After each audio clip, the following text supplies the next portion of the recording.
Okay. We are diving in. If you've been here before, you know what that means. If you haven't, pick up your remote, have that thumb on the play button, but don't press it yet because we're going to do that at the same time. Let me go into the Remarkist app. My recorder is still going. I'm just going to have it recording from the previous one. The UnGraduate. Now that is an episode title that I've seen on a check for $1.50. So I'm in this episode. Is everybody ready? Yes, and I Yeah. think a lot of fans like this episode, so I hear it often. I think that I will have a little. I'll have an anecdote from set to talk about on this one. I think I can't remember what the specifics of this episode are with the band, but if it's what I think, then I probably will. All right, we're gonna press our buttons on the count of 3. 1, 2, 3. Oh, yeah, we go. Sorry, mine started a little late, but oh, there's Paul Anka.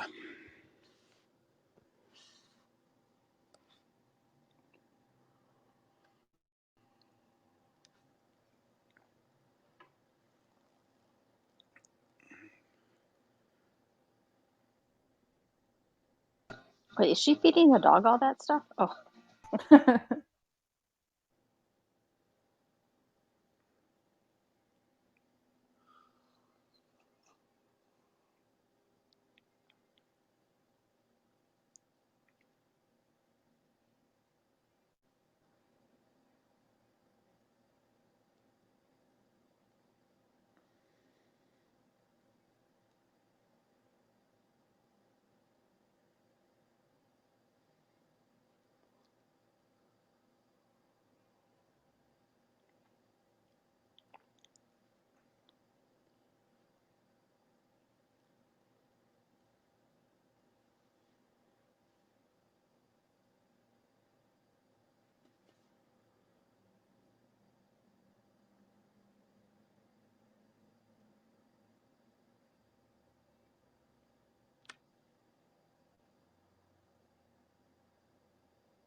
Malaria.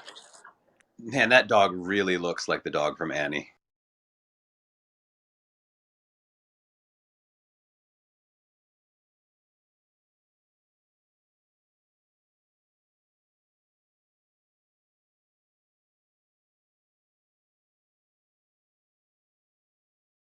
Sandy was lighter, John. He had lighter colored fur.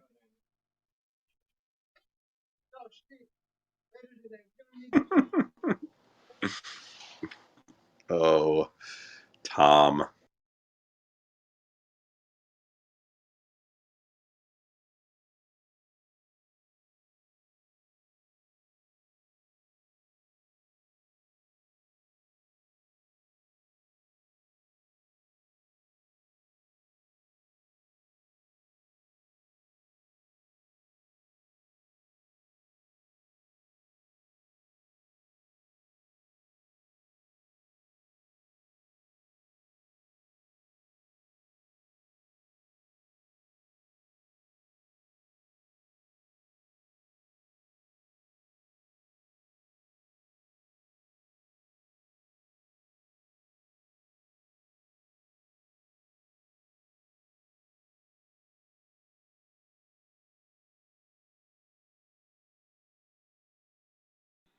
He's playing with the circular saw. Poor TJ.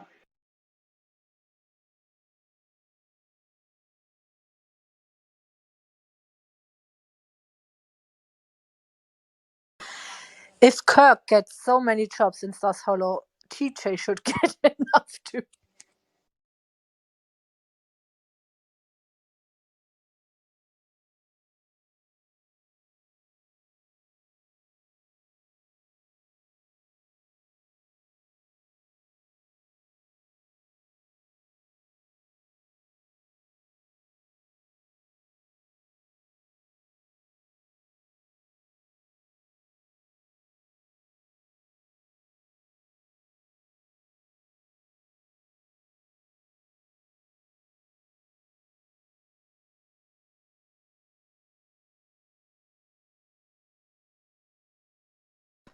She is kind of proud that so many saw her like naked and probably liked it.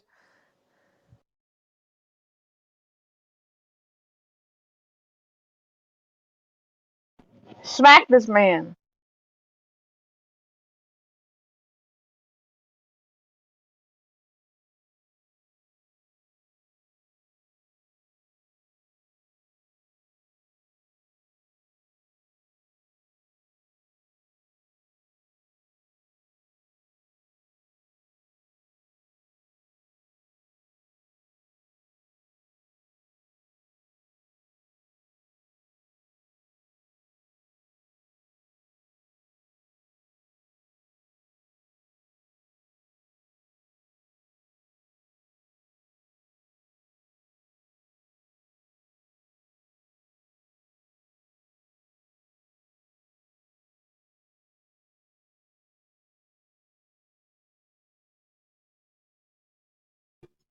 I'm really glad they don't like do like the posing shots during like theme songs anymore.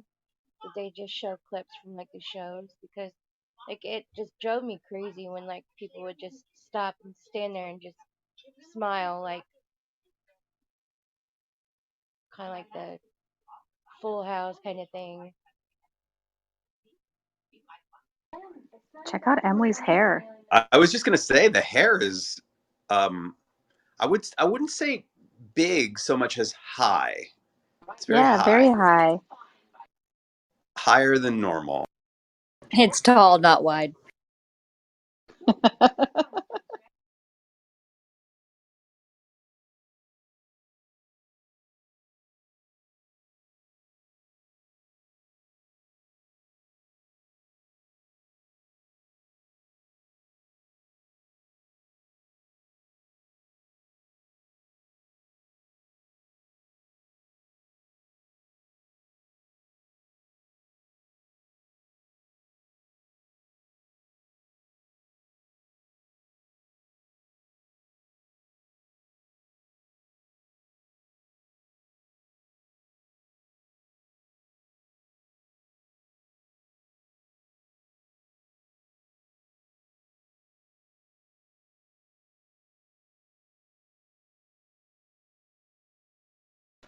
I do like that we get to see Rory doing so much community service since they made it such a big deal at the beginning of the season.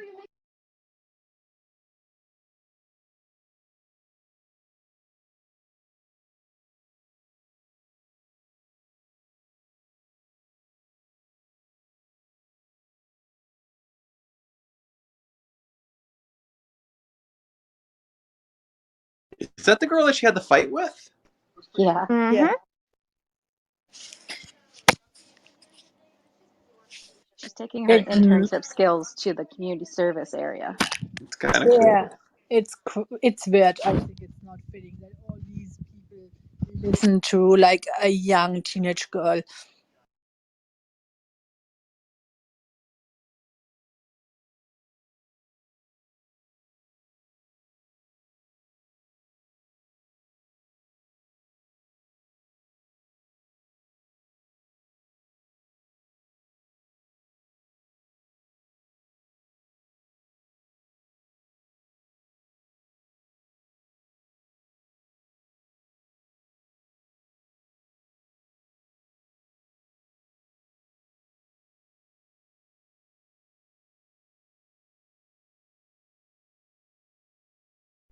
You think that's the same pack and they just crumpled it up because they like only have that one prop of it?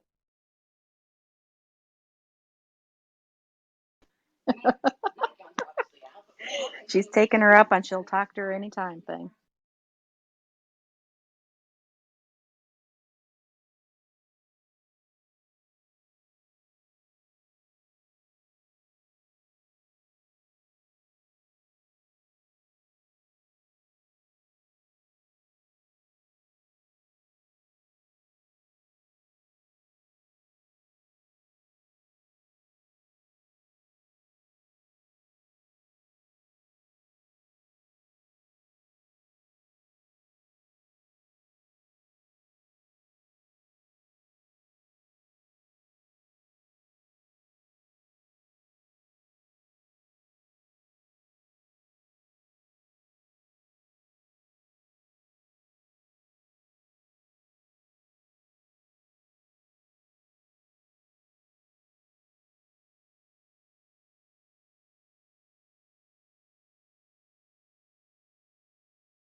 No, a haircut.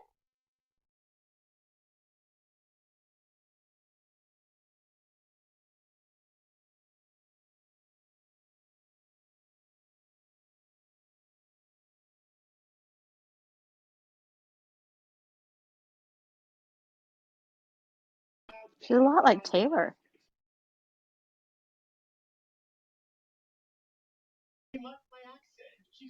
Except he actually is Canadian, isn't he? Lauren looks so tall here. Taller than usual.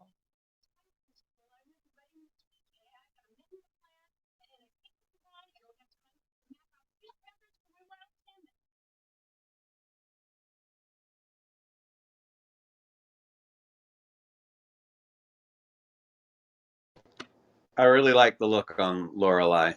I like that little necklace and I like the hair. But I'm, as you know, a big fan of the curly hair. Me too. How about Suki's hair? It looks different today to me. She did change it, right? I think in the previous episode she had this hair, but she had it in those bunches so you couldn't tell.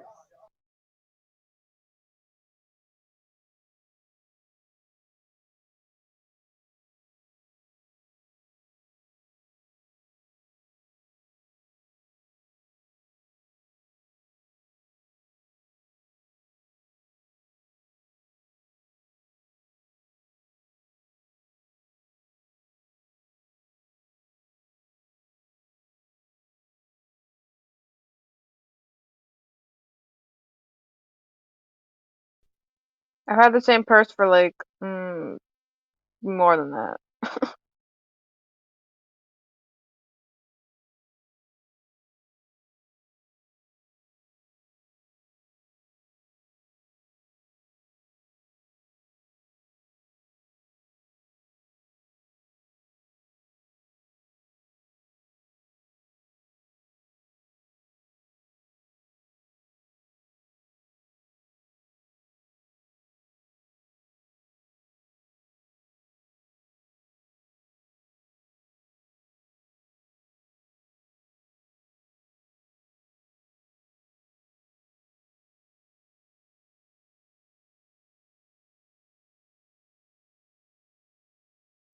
That was a strange fade out. Like Yeah, it was. seemed to be fading out on her actual line.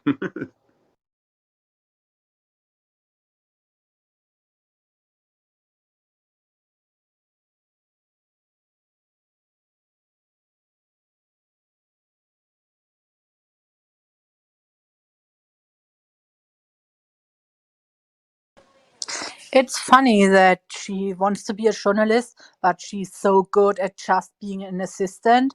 So that's what I mean, Sean. It's like, yeah, she's not meant to be a journalist at this point. She could be a really great assistant. But she doesn't strike me as being an assistant there on community service. She seemed like she was sort of in charge. She wasn't the boss. She was like behaved like the assistant of the boss. She She seemed reported like to she was him. better than she seemed like she was better than the boss, I personally to me. Okay, I think she reported to him. She did what he wanted, so that's an assistant for me. She looked like a team lead to me. She was checking in She with seemed like the everybody. lead to me, but it's fine.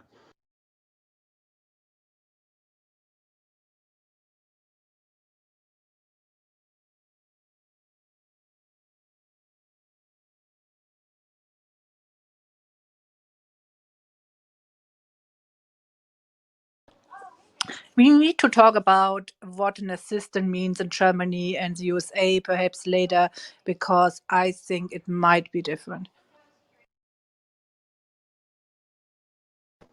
Yeah, sure.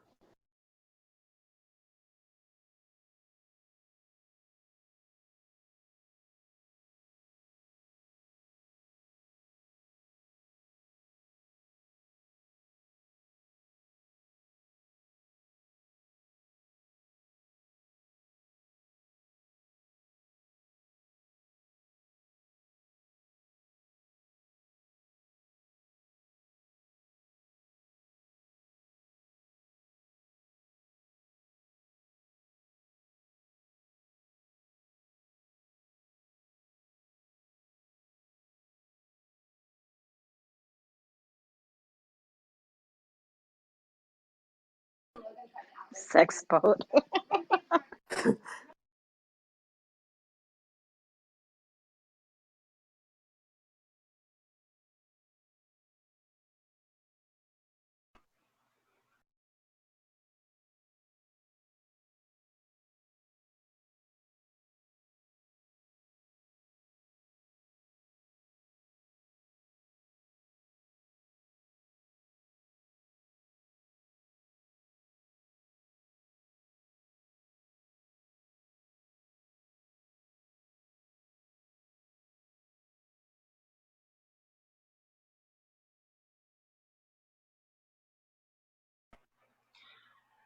Does anyone else get hungry when you watch this show, or is it just me?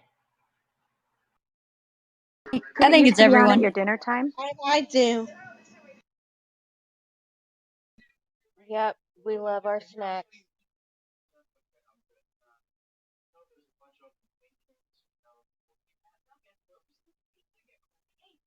Ooh, pizza.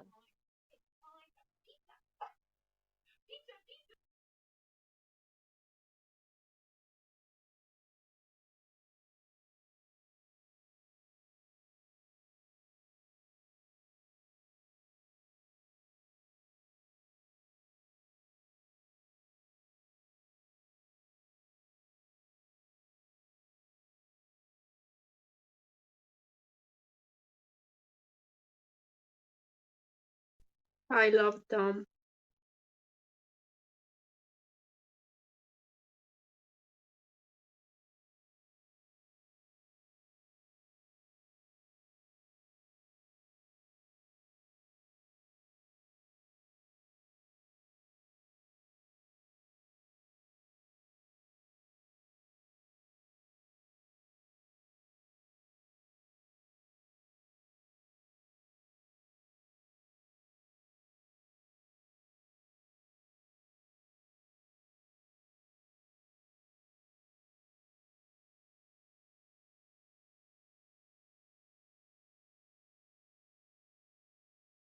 Mystic Hammer.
Oh my gosh.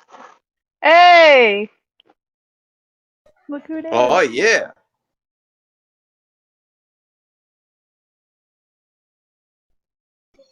Zach has a full-on mustache and beard now. What? I like the tie, John. I do not like the tie. It needs to leave. The Brian's shirt is so fine. What do you drab. not wait? What do you not like about that tie? That tie is It awesome. looks terrible with that shirt. What are you talking about? I'm I with do not Lily. care that it's I'm the with Lily. 2000s. The shirt Wait, looks what are great. you even saying? No. That shirt and that tie are wonderful together. You're I think, insane. yeah, That's I what she think said. Whatever. that, I'm yeah, I not think arguing. they rock.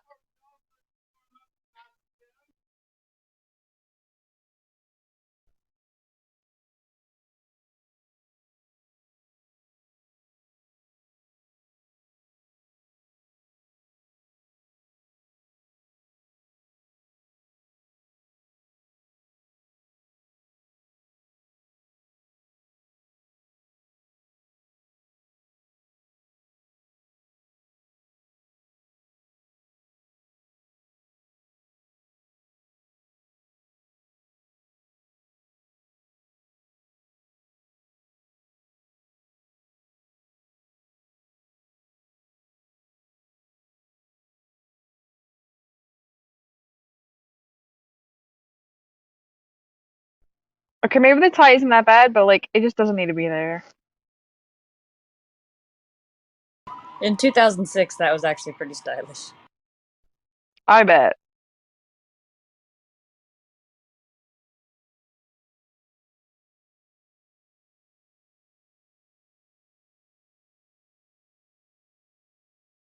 It's tight as the Foo Fighters. Hey, Gil, don't be caught on Coldplay like that. I wouldn't That think that belt, though, can Gil. go. I didn't think that Gil Man, would consider that Barbara. shirt I'm wearing is tight. It is a The tight shirt shirt that is I'm wearing. great. I like No, the I mean it's shirt. actually physically tight. It's I extremely know. skin tight. It looks really Very small. 2006 chic. I think the belt is great. It's such a great outfit. I love it, Sean. It's really great. So they never showed the merch table. The merch table had lots and lots of T-shirts and hats, Hep Alien hats and T-shirts. And I still have a T-shirt and a hat. Just saying. That's amazing. We need to see like a picture of it.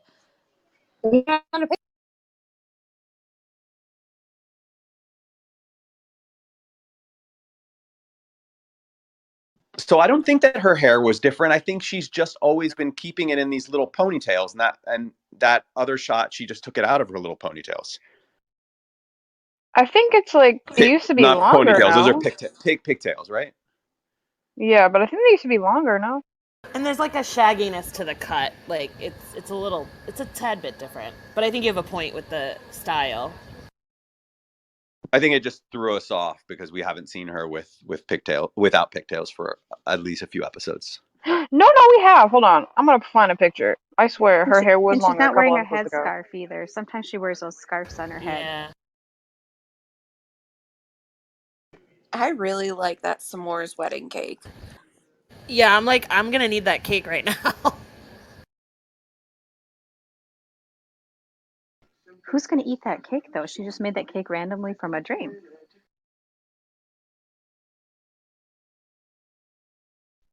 Yeah, I just looked. Her pigtails used to be like a lot longer. Like they kind of like draped over the front of her shoulder a little bit. They're much shorter now.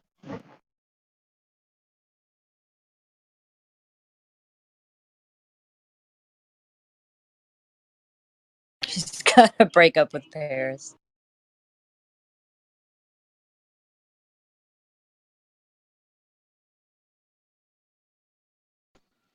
They all run away.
I really want cake now.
Do you think Lorelai used Paris to get to Rory? No, I think No. that she offered I to don't. talk to Paris No, anytime, and Paris took her up on I it. don't think so. I don't think so.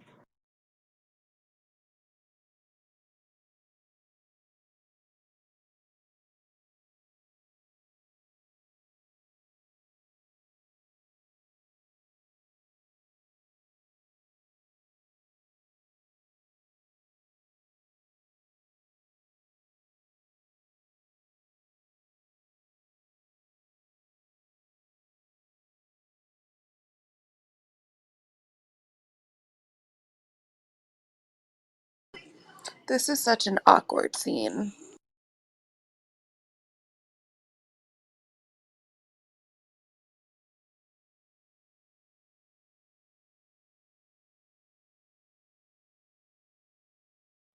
I think it's so sweet. I don't get why it should be awkward. It's super like scripted where I feel like they're all literally reading from the script straight and not really acting.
I think it's great that we see Rory finally with a boy, like being sexually involved and not just kissing. They're really comfortable with each other, so I really like that.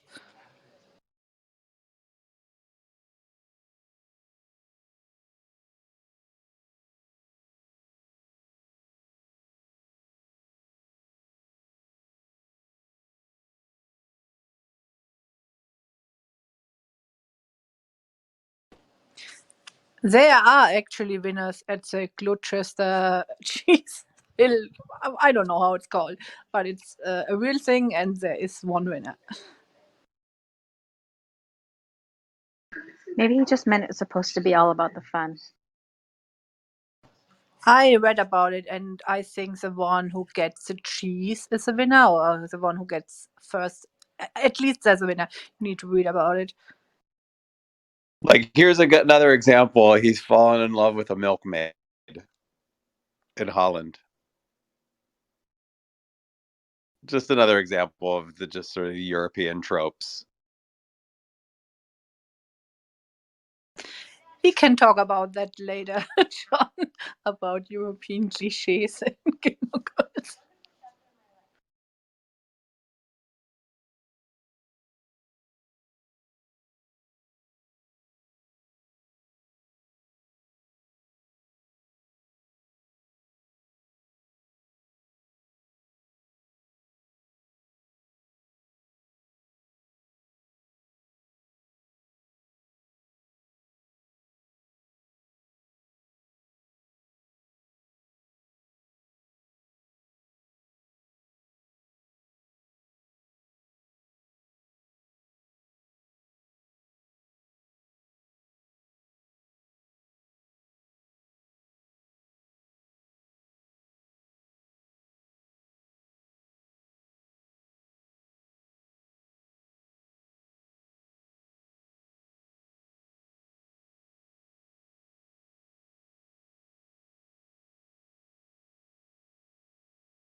Gosh, I have no recollection of this scene at all.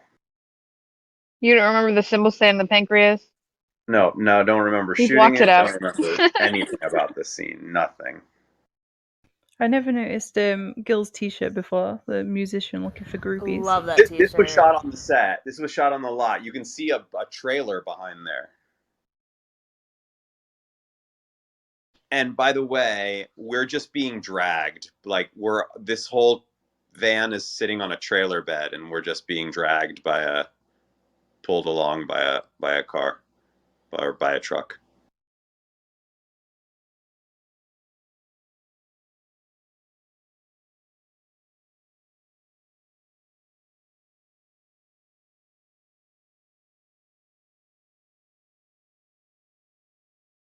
The guys all look so scruffy. I love all the background information you give me, John. But there's times where when you tell us that kind of stuff, I want to go. John ruins everything. No, they're actually driving. This is actually happening. Yeah, yeah, it's really driving.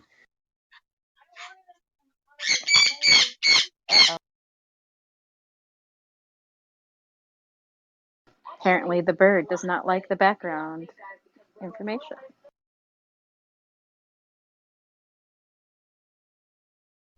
Where did you come from? Your head just popped up out of nowhere.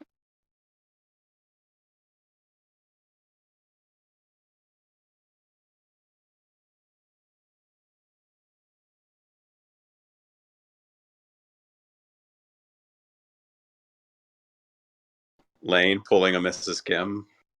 I was thinking the same thing.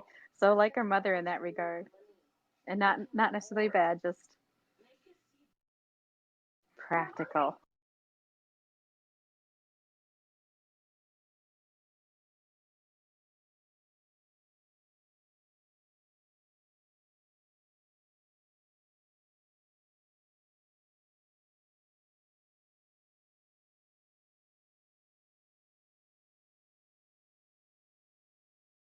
And doesn't it look kind of high, like we're kind of like raised in the air there?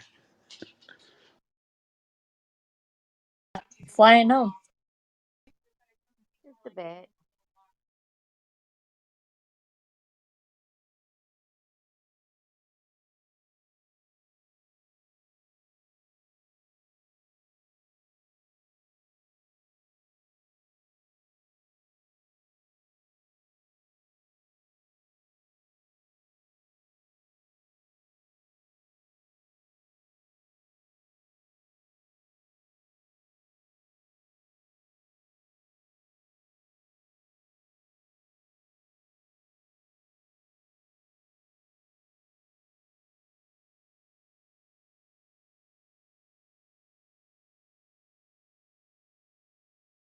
I wonder if Paul Anka will be in the revival.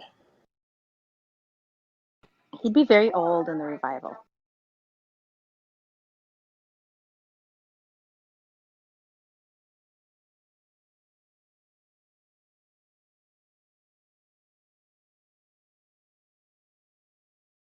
Is the revival like 9 or 10 years after the end of the show? It's about 10. 10. 9 years after the end, 10 years after this season.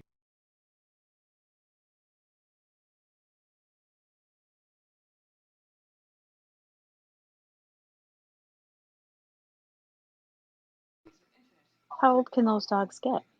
I don't know a lot about dogs. I don't know. They can live. They could probably live between 10 and 15 years. They can live into their teens.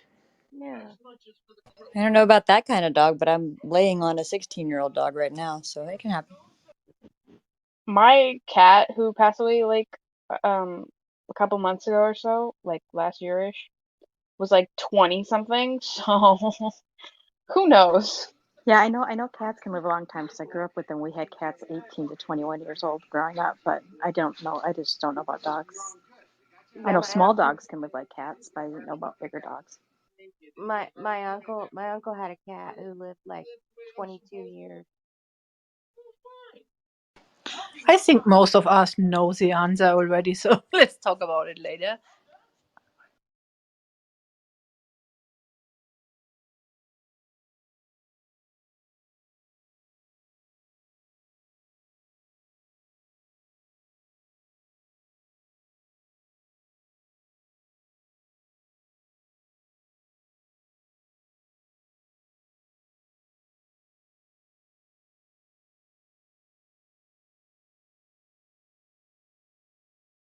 How many condiments are in that bag? Jeez.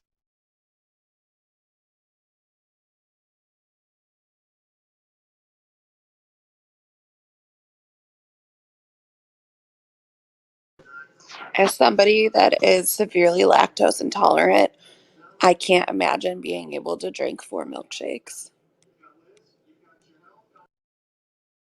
I can't even imagine drinking like two or even one and a half. I can't even eat an ice cream sandwich without being sick, so that's like mind blowing to me.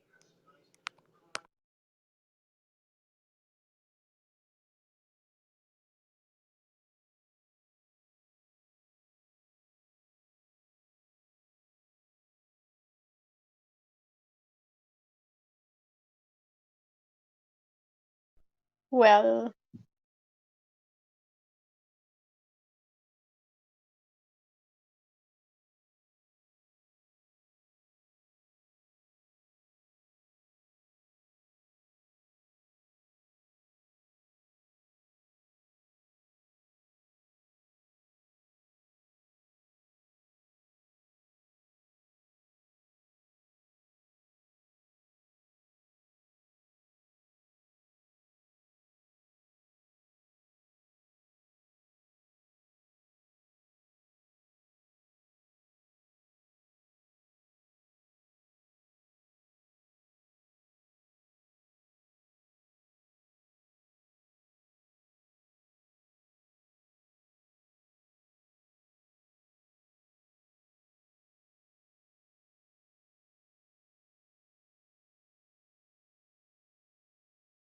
I Oh, like that he took soup. his watch off.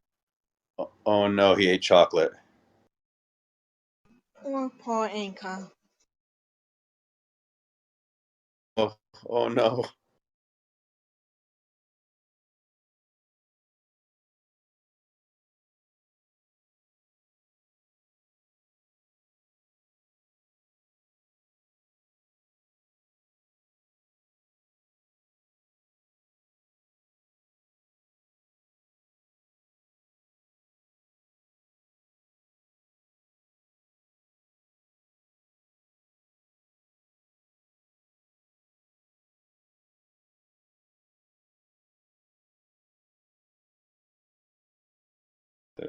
Come on, dog, dog, dog. Get the dog in there, please.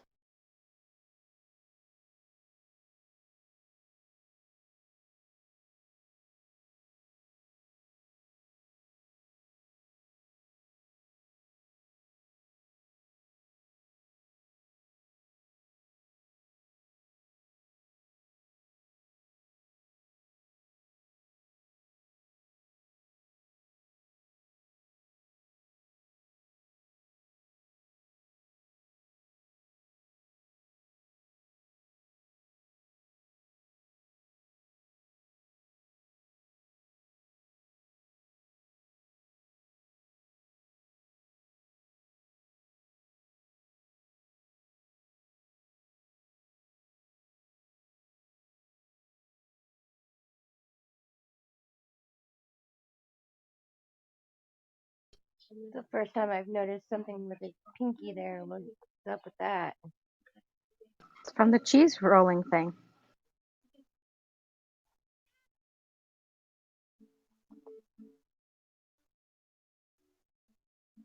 Seems to be a pretty minor injury for that type of festival, though. Oh yeah, if you read about it, you get so many injuries running down a really steep hill. It looks so dangerous. It's ridiculous dangerous. Yes, people break their legs and arms and everything.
Oh my goodness.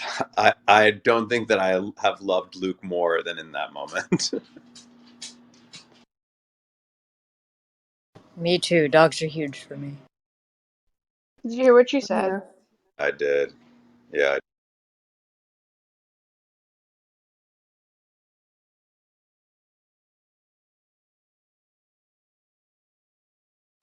This is heartbreaking to me. Yeah, Yeah. this part just makes me want to cry, like, every time.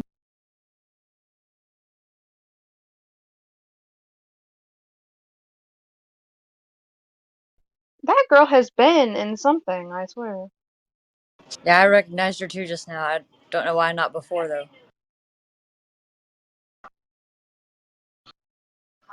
Wasn't she there Rory's freshman year? Like she was Rory's roommate's friend?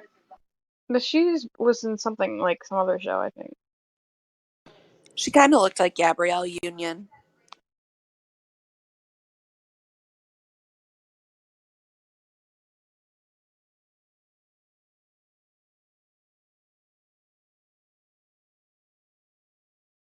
Wow, this is really creepy.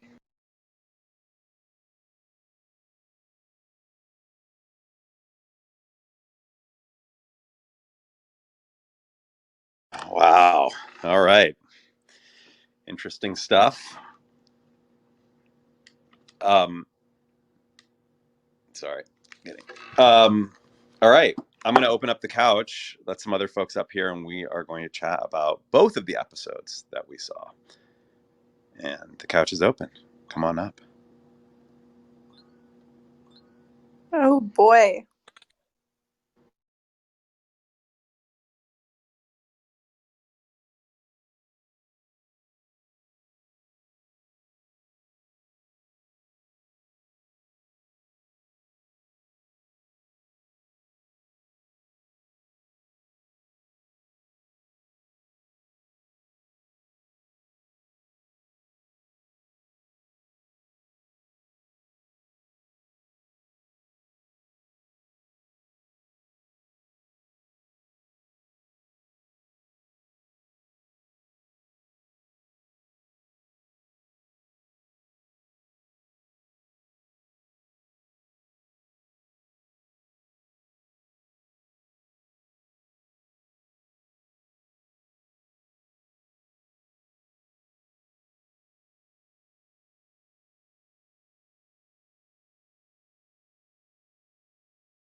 in, say, like if you Google it, you find, I think, other movies or show where you see the same dog.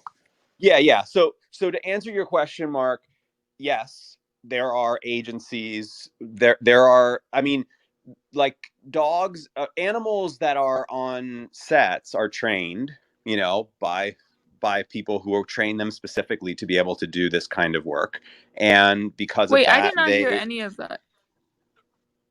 any of what?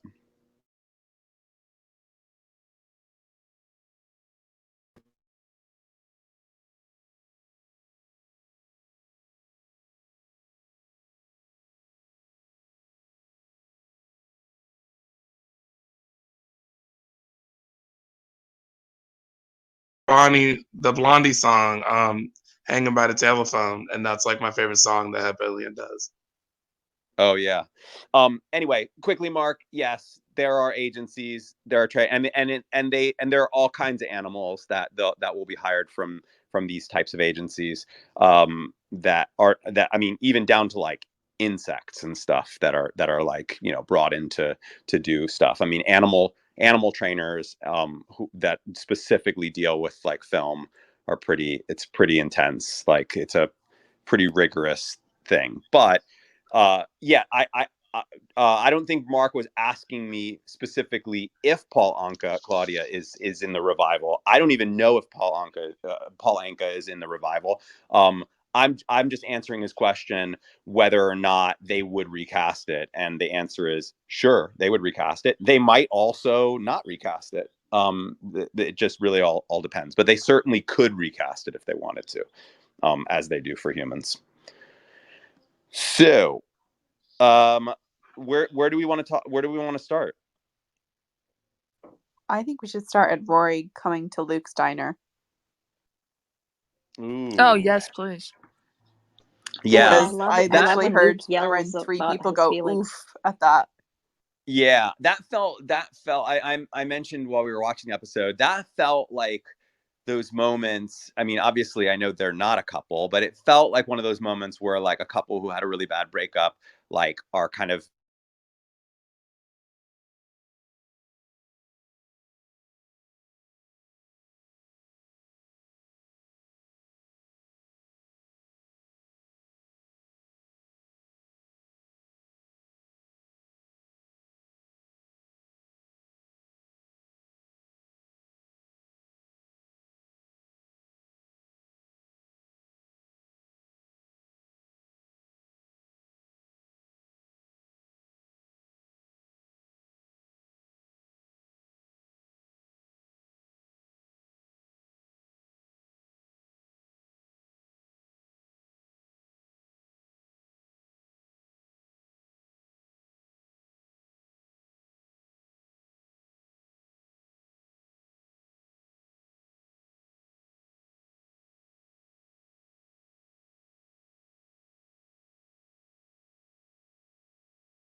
Luke in the diner. Yeah, I was gonna like.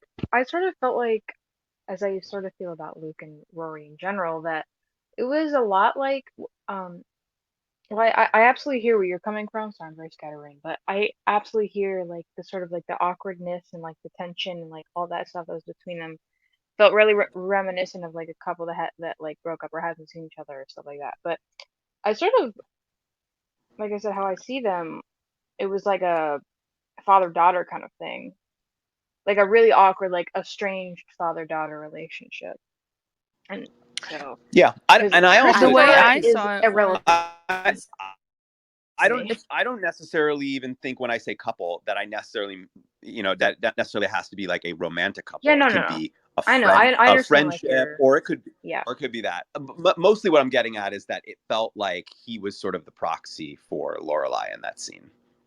Yeah, a little bit of me felt almost like what made it so awkward is Luke is kind of caught in the middle. Like Luke doesn't have any tension or like hatred for Rory or anger toward Rory. Um but it's like it's just I feel like it's a weird place to be, like in the middle between two people who are feuding, and you don't have problems with either of them. And I Yeah, felt like that added a lot to the awkwardness of it. I think the So, tension. Oh, sorry. Go on, Tasha. oh no, you're totally fine. I was just going to say, I think the tension really speaks to a few things. Like, one, we obviously see Rory go there because she feels comfortable enough to go there, but she has no real idea where Luke is standing in this. She's had no contact. She doesn't know if he's angry at her because technically she's hurt Lorelai and Lorelai is his now fiance. So it speaks to kind of that uncertainty of, oh, do you hate me? But also, I don't think you could hate me because I feel comfortable enough to come here. Do you know what I mean? So I think it's just, I Yeah. really love how Alexis plays that scene in particular. I think Scott does a good job as well, but Alexis in particular, just her facial expression, she looks so exhausted and sad while trying to kind of talk to him as she normally would. I think it's just really well done. What's But she interesting doesn't. Sorry, I was just going to say really quickly. She doesn't know though that they're engaged until this scene. No, she doesn't know. What's Yeah, interesting sorry, Tasha, about go that, ahead. or you're totally fine. What's interesting about that is if, like, as we all know, like, we all love when we have scenes just solely with Luke and Rory, because if it's ever Luke and Rory in a scene, there's always some other person like Lorelai or someone else. There's rarely ever scenes with just them. And if you remember back all the way um to Help Wanted in season 3, right after the car accident with Jess, they have this similar scene where Rory leaves her grandfather's launch party because she lost it because everyone was blaming Jess for what happened. And then she goes to Luke's, and like after he gets back from the fishing trip, and they have like their little awkward encounter again, and then she says to him, it wasn't his fault. And he's like, I know it wasn't. It's kind of that same thing where it's like, he's not mad at her. He wasn't mad at her for the situation, and he wasn't mad at Jess for the situation, just as that he's not mad at Rory, but he also doesn't know, like someone else said, he also doesn't know what to feel, because like he said, like he's been put in the situation and he shouldn't have to be mean to someone if he doesn't have to, and he cares about her. And so, if that made sense. Yeah. Yes, absolutely. Why, Jess? What, Coral? Carl. Just, I, I just stepped out of the room for a quick second and came back and heard the name Jess. Why, Yeah, I Jess? was making a parallel on how that scene where Luke tells Rory that they're engaged is kind of the same parallel as when she came back after her grandfather's party and talked to him about Jess and the accident. Okay, I'm here now. I'm here. What I I think think is Rory has really always kind of looked at Luke as sort of like a father figure, sort of, not like completely. And so her going and talking to him, it was just like Lily had said, it was more like a father daughter who'd been kind of estranged for some reason. That's how I Because Luke has been viewed more it. father than any other man in this show ever. Yet there is a direct absence of Christopher too. He hasn't even been mentioned in any of this. Oh, Christopher that's can stay true. out. That is Yep. true. I feel Well, Interesting. like and then I it's think interesting that right away the dog gets sick, and like Luke does everything that a father would do in that situation, and just like takes care of the dog, does everything the dog needs, and like, like even like doesn't even need Lorelai to be there. Like he just handles it, and that's like the true parenting moment where he just steps in. And I think that's why we get the immediate, like, she understands that when he tells her about it, like this is what happened with Paulinka, and then she's like, okay, like we can't do anything until it's right with Rory. Like, you know, like the pair. Rory is Paul Anka and Paul Anka is Rory, because you know Luke is in the middle, but he doesn't do much in that conversation with Rory, but then he immediately reacts with the dog, and I think that's like he's sort of like obviously he would do anything for the dog because it's, you know, it's a dog, but like I think the fact that it happens right after that is a reaction to like how he was sort of confronted by Rory and had to tell her and, you know, was put in the middle. I don't Yeah. really feel like there's like that much of a parallel between that time with about Jess and at time and this time. The only similarities is that they were alone and talking about the situation or whatever. But I mean, as far as that goes, I mean, I'm sorry, Tosh, I just can't like. I understood what you were saying, but for whatever reason, I just couldn't see the similarity. Except, I'm actually a little bit more like I think that I fall on Tasha's side in terms of how I felt about the scene. It had a similar vibe. I don't know if I would say a lot of the circumstances were the same, but the feelings they had similar feeling. Like the There was like awkwardness. yeah, the awkwardness, the sense of like not having seen the person in a long time, and the sense of like, you know, it's sort of what I got at when I said like it feels like, you know, two people who have been estranged, and you know that had a really strong relationship, and they're seeing each other for the first time, and I recognize that really that isn't between Rory and Luke, that's between Rory and Lorelai. But that's why I said it felt to me like Luke was sort of the proxy for Lorelai, that what we were really seeing was a scene between Rory and Lorelai. And Luke was sort of being forced to sort of, you know, to be in between the two of them. And but that the tone of it felt not much different than what I would imagine a scene between Rory and Lorelai would be if they were in the place to be able to have a scene like that. They can't yet, obviously, right? The first time that they see each other in the episode, they basically like unload on each other, you know? But if they were at that place, like all of the feelings that we had there and there, which aren't, I guess, that much different than the feelings that like Rory would be having about Jess, and Jess would be having about Rory, and they're like, you know, all of those feelings are there between them, and it would probably be just as awkward of a scene if they were to have it. I think that that's what you're getting at, Tasha. I have a question about that. I I have a certainly question about recognize that that like scene.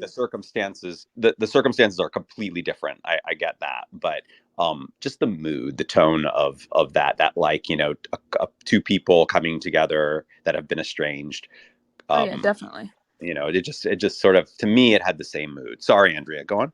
Oh, that's okay. I have a question for everybody to consider about that scene. Why do you think Rory drove to Stars Hollow that night? I mean, we know it's not around the corner. She drove to Stars Hollow. She went into Luke's, where her mother could have been, and then she left Stars Hollow.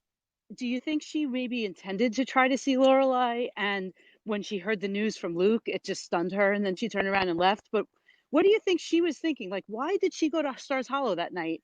Was it just to see Luke? What are the odds that Luke would have been there without Lorelai? That's a really good point. I hadn't thought about that, but yeah, that actually makes a lot of sense. I I don't think know. because he was literally closing. I think Rory would have known it was his closing time and that he likely would have been there alone. Obviously, there's always the possibility that Lorelai would be there as well, but I think she definitely would have known that and timed it accordingly.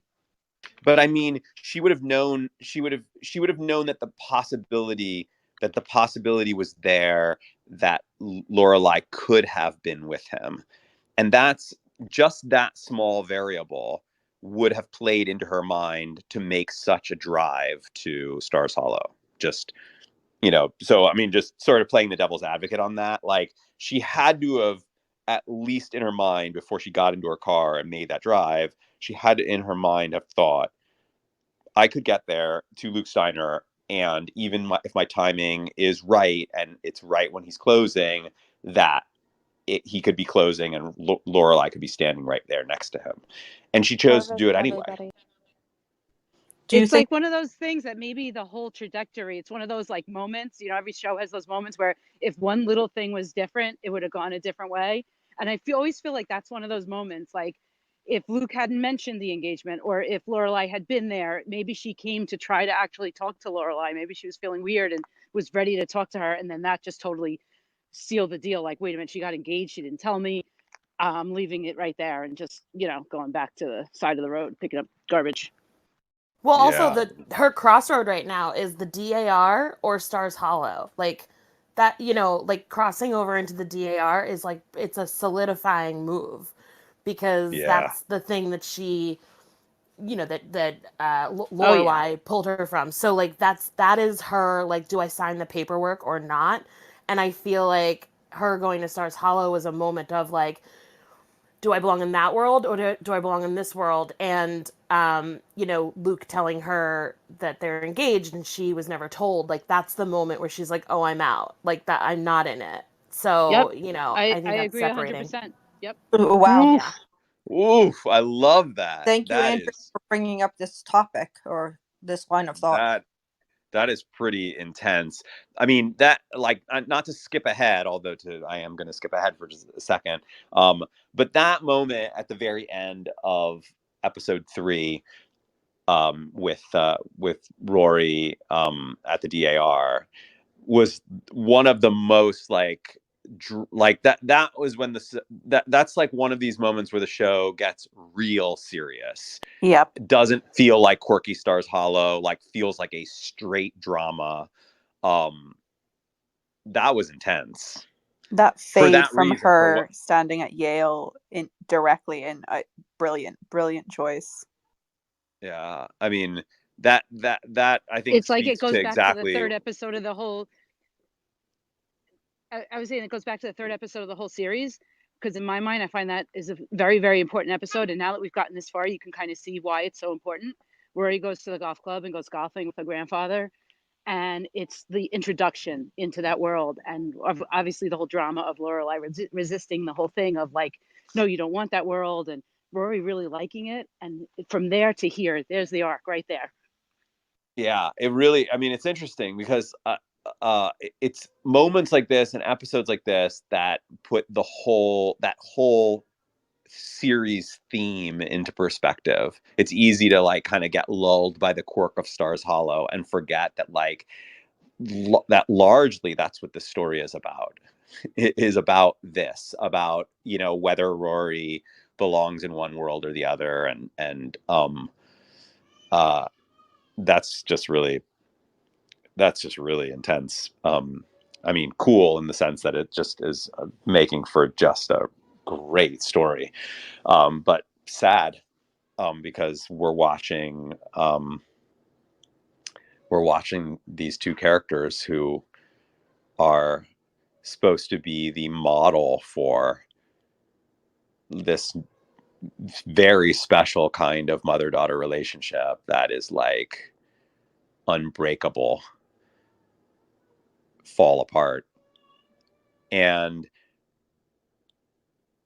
yeah, I wonder, like I mentioned this before, I was talking to Lee really briefly before this episode started, if that's part of why people, or I mean, I don't know if people do, but it sounded like people are not as into this season as certainly past seasons. If this is the reason, if people have a problem with that, if fans kind of don't like that idea, that's where the show would go.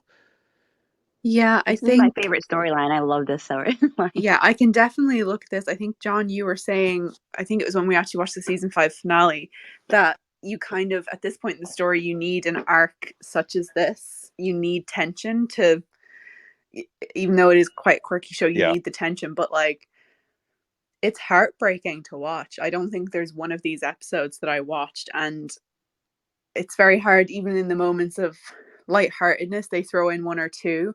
It's mostly just doom and gloom, and it's very, very hard to watch when it's a show you're so used to being upbeat and just happy all the time. And if there is tension, like the Dean tension, it lasts like an episode. So it's just very hard to watch. So I actually I don't know specifically if this is like a least favorite of fans this season. But if it is, I would not be shocked at all if that's why people dropped off from it, because it's just Well, hard to watch. It's actually let me season ask. 7, Let me ask but the I get room. your Let me point. ask the room. Let me ask the room. I know that people have a problem with season 7 just because of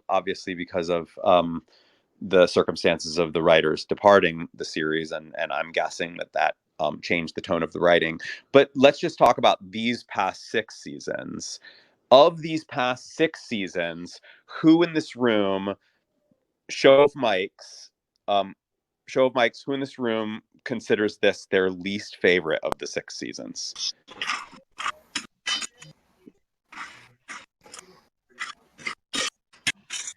That is interesting. That's a lot of people. It would be if That is That season is one a lot of wasn't a thing, people. because I don't Well, really I like season mean, one that much. that's It's very season 5 interesting. for dang, me. Lily. And Season and 5 is your least favorite season, Tasha? Yes, I can't say why season 6 is my favorite. Tasha. So wow, Season Tasha, I'm 3 is fine that's with my also it. interesting. That's also interesting. For those of you who answered yes, this is their least favorite season.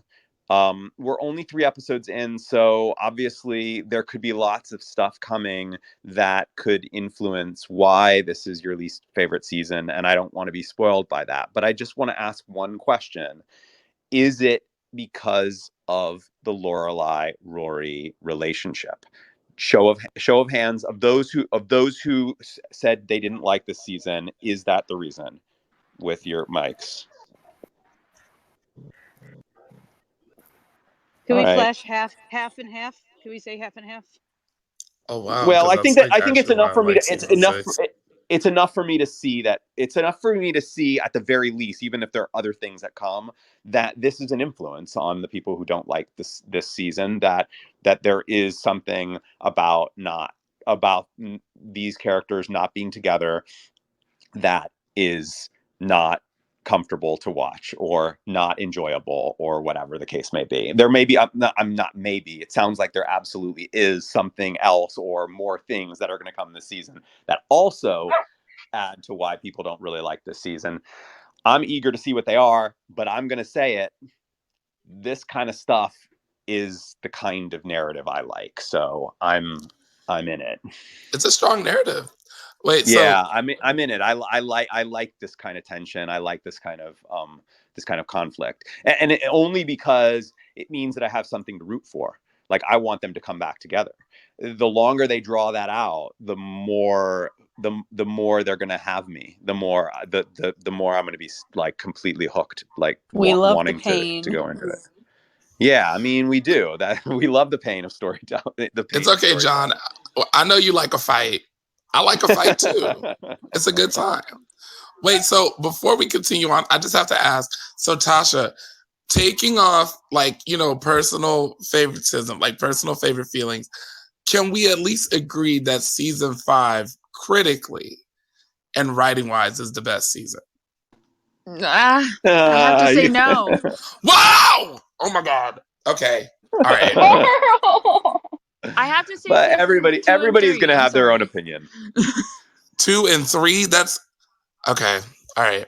Think of Also, don't who's in forget to season 2 harvest and 3, everyone. and then It's all about Jess. That kind of hurts my heart a little bit as a writer, but you know what? That's okay. hey, I'm a writer too, but as a screenwriter, But well, here's the thing. Here's the thing. because I love season I think 4. that the thing that's wonderful about this show is it sounds like there are lots of opinions on what's your favorite character, your favorite Gilmore, your favorite season, your favorite, So I think that this is good. I think it's actually fun to hear all of these different points of view.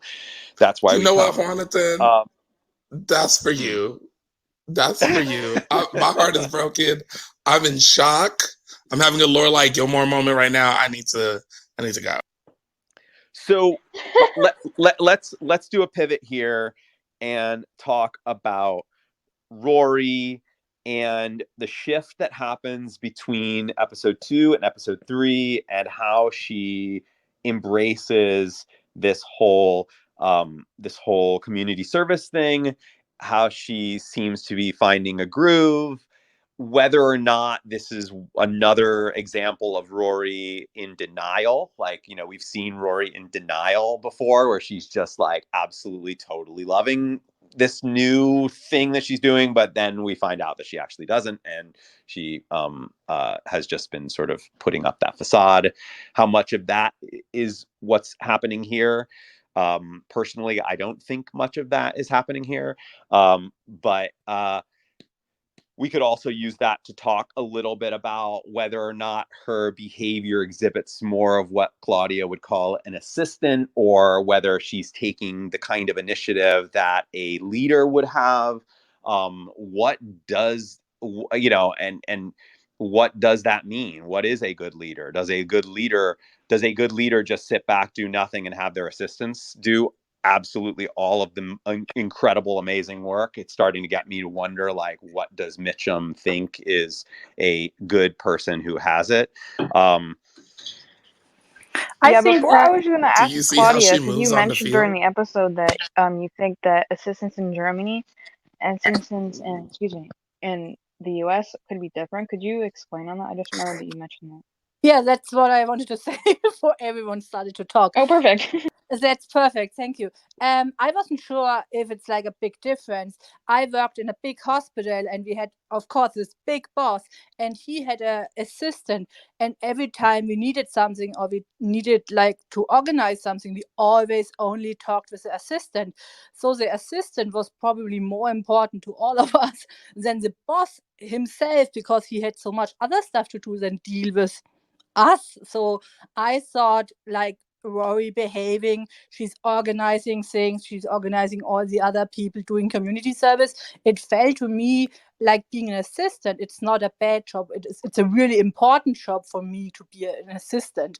So that's why I thought, and I didn't know if it's the same in America, or is it more like a secretary? Well, I'll say a couple things. One, I'm wondering then if in Germany the assistant is the one who does all of that and who you speak to. My big question mark is then, what does the boss do? Is the boss just doing nothing and letting everybody that's just an assistant do all of the work for them? I can answer that. Yeah. In a big hospital where I worked, the boss was doing all the important stuff, talking with other people, handling finances. And in the end, a great boss is mainly delegating things. So I think he had like his hand over all, but he didn't deal with everything at the same time. So that's why an assistant is such an important person, because she has like her hand over different spots, but she's not like saying you do this because the boss is saying that. So I don't know if I explain it right. Yeah, I understand that. My personal feeling, my own personal opinion on bosses is that I think that bosses that only delegate are not this is just a personal thing. I know not everybody agrees with this, but I think that that great bosses get their hands dirty. That great bosses don't just delegate, but they actually like lead by example. Personally, I've seen so many bosses that just delegate to all of these really competent people below them and are just sitting back, doing what I would just sort of consider to be not much. And I don't know if that's the way Mitchum is, but one thing I can say is that Rory looks like she is damn effective at what she can do. And that, to me, seems like a leader. The other thing that I will say, and this speaks a little bit more to this other question that you had, Claudia, about what is an assistant like here. There is a common, uh, what would you call it? Like a practice, I guess. Cliche, but really cliche. It comes from a real place, where that specifically it applies to my industry and to the whole world of agencies and managers, but I think it exists in other ones. And it's this idea of starting in the mailroom. You've heard it. We've heard it as a cliche. It really is true that, like, in this industry, like, everyone in a certain part of the industry, specifically like agents, all started in the mailroom. They all began at the absolute lowest tier. They all began as assistants, and they worked their way up through that system to become like a high power agent or a high power executive. So they're That's all interesting. That's really interesting. In yeah. Germany, So I they're think all they're no assistant would ever be a boss at the end. Never. I never. yeah. I don't think it's like Well, that. Huh. yeah. So not only does that happen, every agent that is at, like, if like some of the biggest agents that represent some of the biggest talent, like these are like high power, like the equivalent of like the highest power attorney that you could imagine. And I believe attorneys also sort of begin in this way as well. They all will tell you when they were younger, they were in the mailroom, and then they worked their way up, and then they were somebody's assistant, and then they were a junior agent, and then, you know, and then eventually they got to where they would be big. And Rory looks like the type of person, seems like the type of person, at least here, that can absolutely over time work to become like the like big honcho of some big department, you know, the boss. She seems like it from the perspective of that, and that might be very much an American thing that is different from the way it is in Germany. Yes, it is. Well, good It thing that sounds Mitchum like had her started in the mailroom, and he also said he could be wrong. So we have to remember that when Mitchum gave that critique, he also said he could be wrong. And I but it think that's sounds the like reason the you You didn't are like Roll American. with it. the Mitchum defense squad. Does it sound Because it like the was a good American dream? defense. It was a good Carl defense. loves He Mitchum. literally said exactly what, like, Yeah. literally people would say to kids in the foster care system, but, like, you know, in a harsher way, like in a businessman sense. So it's like, even when he said, I could be wrong, I was like, oh, he said he could be wrong. And it I was, think it sounds like the American dream, and I read so many times the American dream died. And I think in the past, like the father of my husband was able to work his way up, but now if you don't have enough education, you can never work your way up anymore. So I don't know if it's like 20 years ago it was different. I didn't meet like an assistant 20 years ago, just I don't know, 10 years ago. So I want to know if it was like the American dream, and is the American dream still available for people now in America? Work your way up Hunter, without education? Definitely, that's definitely, a definitely. conversation for a whole nother time. Hunter, do you have perspective on any of this? You know, I was just going to say, like, I know what the writers were going with you know, Rory being kind of in charge of this whole thing, but it's completely unrealistic in this scenario. She's in a group of felons, probably misdemeanors. They're all there for crime. She stole a yacht. There's no way they would make her a team leader in a community service like landscape. That would never happen. So I just feel like Mm. the writers have no idea how that would work when someone commits a crime like that. Like that would never ever happen. I'm in the legal field. I see how judges hand out community services and things like that. Like you don't make someone who's in the program over other people. That's just a recipe for people to like shank you. So that's it. Thank you. Oof, using shanking. Thank Um, you. Hey guys, I Al agree with has that. been flashing. Elle?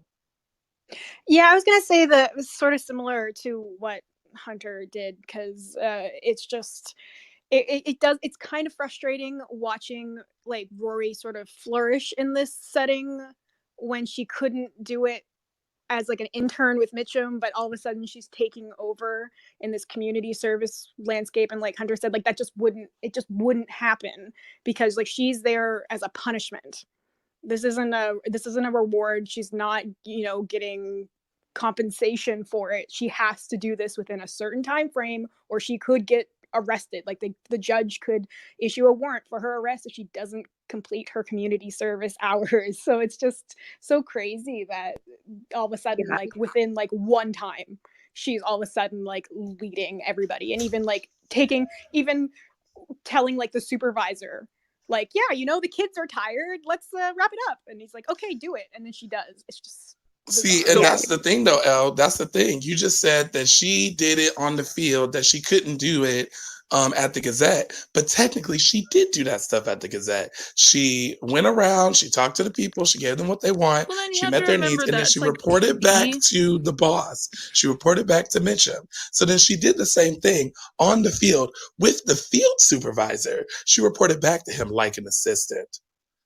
So Well, I I feel actually like did. That's not that wasn't the perspective I had on it. I thought that's fine, but I that's the thought that the system right work.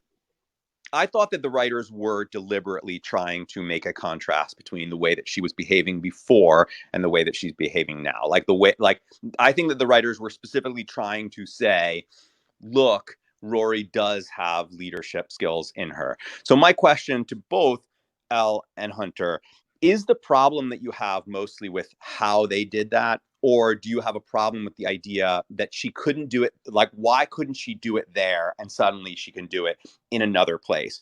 Is it just the overall idea that that bugs you, that she couldn't be that before and now she can be that now? Or is it just the fact that they chose to do it in this context, which is laughable?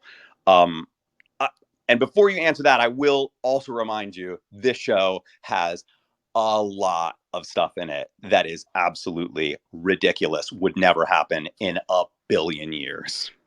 Yeah, no, yeah. I don't have the issue with her being able to do it now as opposed to when she was with Mitchum. I just, as a person who's seen community service, like that, it's just completely ridiculous that they would have her in this position over anybody, and that the person who's in charge of this program would have her as their second, like kind of second in command or whatever. Like that girl would be jumped so fast. Like that's my only problem with it. I Yeah, think I that's Okay. all agree. true, but the I like John said, like it's like the writing device so that we can see that, see, even though Rory got in trouble, she's still this spectacular human who could like make the best of any situation. Like, she still possesses all these qualities, even when she's in trouble. She's the leader. She's doing what she needs to do. Right. And she's charming everyone. Like, everyone loves Rory, right? Like, that's I think what we're supposed to get from it. Like, that no matter Yeah, what she Yeah. is she's really in. charming, but she's no journalist. She's not behaving like a journalist.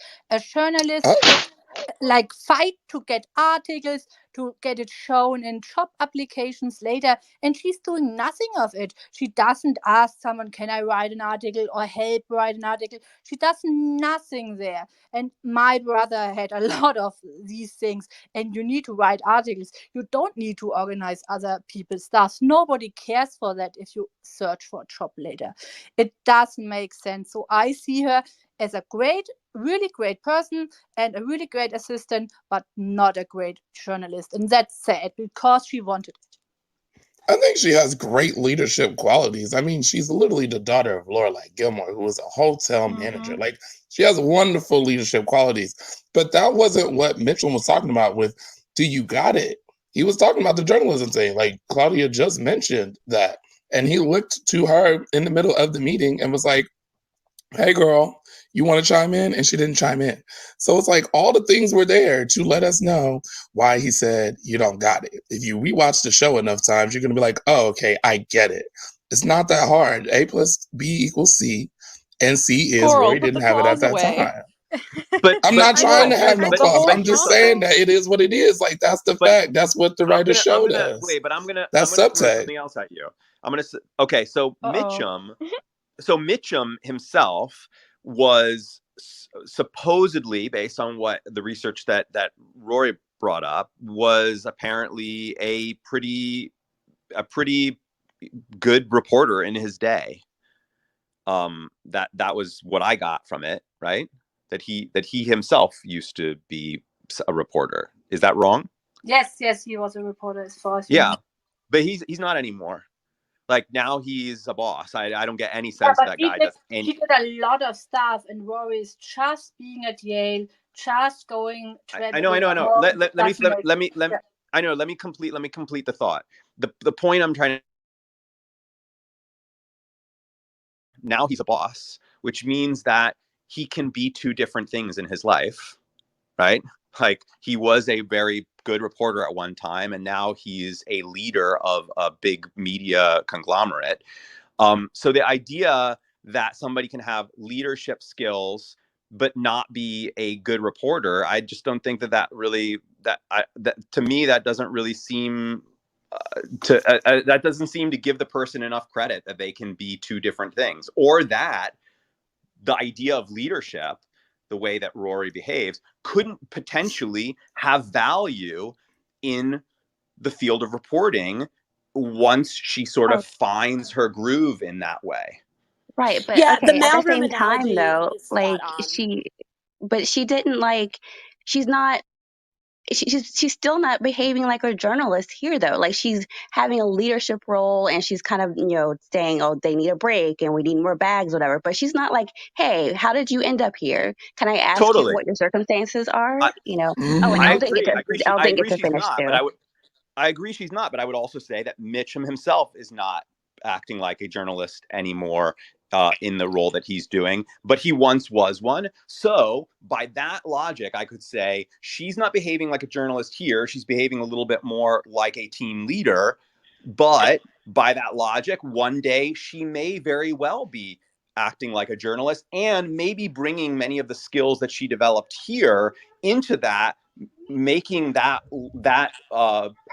pursuit of journalism that much richer.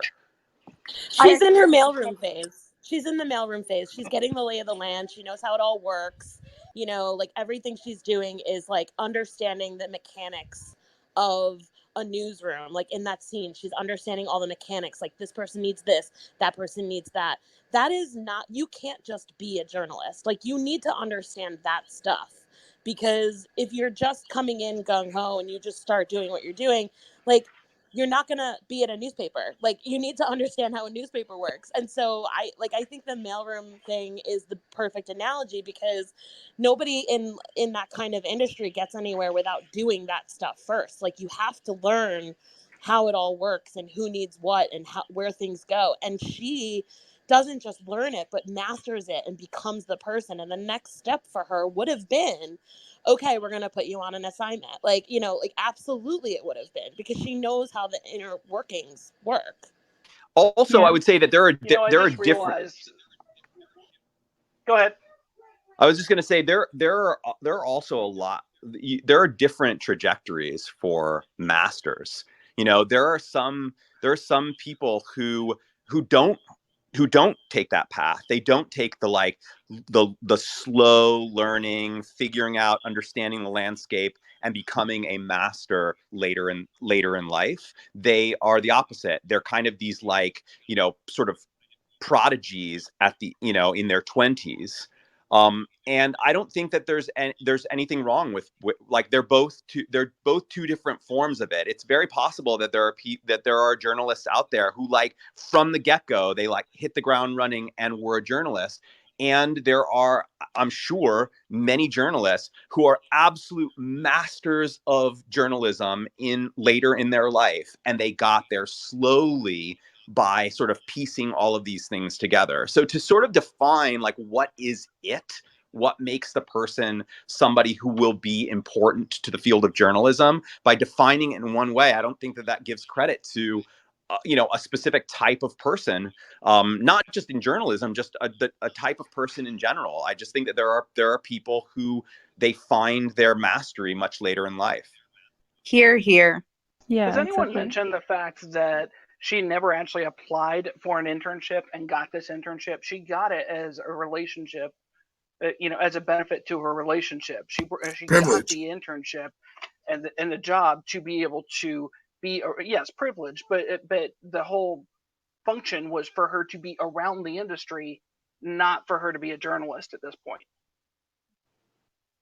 Yeah, we Am I mentioned that a little mistaken bit. in that understanding? Yeah, Okay. we talked about that a little bit last time. I think that it has relevance, to be honest. I think that for him to be in there, offer this to her, she declines. He's pushing her, what the heck, man? Why not? And then for her to be like, okay, I'm going to do that, and then he tells her that she doesn't have it. I just sort of feel like geez, dude, why didn't you just tell her that when she said I'm declining? He could have been like, oh, okay, good. I'm glad you're declining, actually, because people who decline my offers in that regard, I immediately see them as not having it. So great, you don't have it. Hey, John. The fact that he was like pushing her, come on, you should do this, only to then tell her that, it's a little suspect to me. Is I think everyone it Yeah, that's doesn't what I harvested? it John. thought about doesn't it. mean she's not being a great I journalist, did. because as you said, she needs time to be a great journalist. I thought he meant she doesn't have the drive, like the interest to join in, you to do it. And she's a Yale student. She should want more. So more is expected of her. I think if you don't study and learn later, that's totally fine. But if you go and study something and want to be a journalist and don't have any interest, like to chime in, it didn't sound right for me, because it's a tough world in journalism. And I think that's what he meant. Not you're not a good journalist, but you don't have the drive to want to be one. Okay, so Lily and Julie have been flashing for a hot minute now, just to let you know. Carl, what are you eating? Sounds delicious. I'm just eating some eggs. Okay, so just sort of track back a little bit to the whole community service thing that we started off this whole Mitchum thing with. Well, I Mitchum can't is remember who fun to said talk it. about. Let's be honest. Mitchum is fun to talk about. Yeah, okay, okay. I don't know about that. But I can't remember who said this. Forgive me, but um, that it really showed in the sort of contrast between the first to the second episode about Rory's ability to make good out of a bad situation, because she doesn't like to be here. She's not wanting to do community service. She's like, it's not fun, but she's making the best of a bad situation. And the whole situation with her between the sort of, I don't know if he's a probation officer or what, I don't know the term, but the boss man, I guess, and her like sort of being his second hand. I mean, I know I'm probably reading way too much into this, but like in the beginning, I can't remember if it was first or second episode, but when she pulls up with her grandma in the Jaguar, and her grandma gives her this box instead of a brown paper bag, and there's one that's already like, she's, privileged. And then we go to, you know, the whole stupid fight between her and the girl, and it's like, you can't be doing that, okay? And there you go. Again, she didn't really get in trouble for it. She just sort of got told, you can't be pushing people, it's dangerous.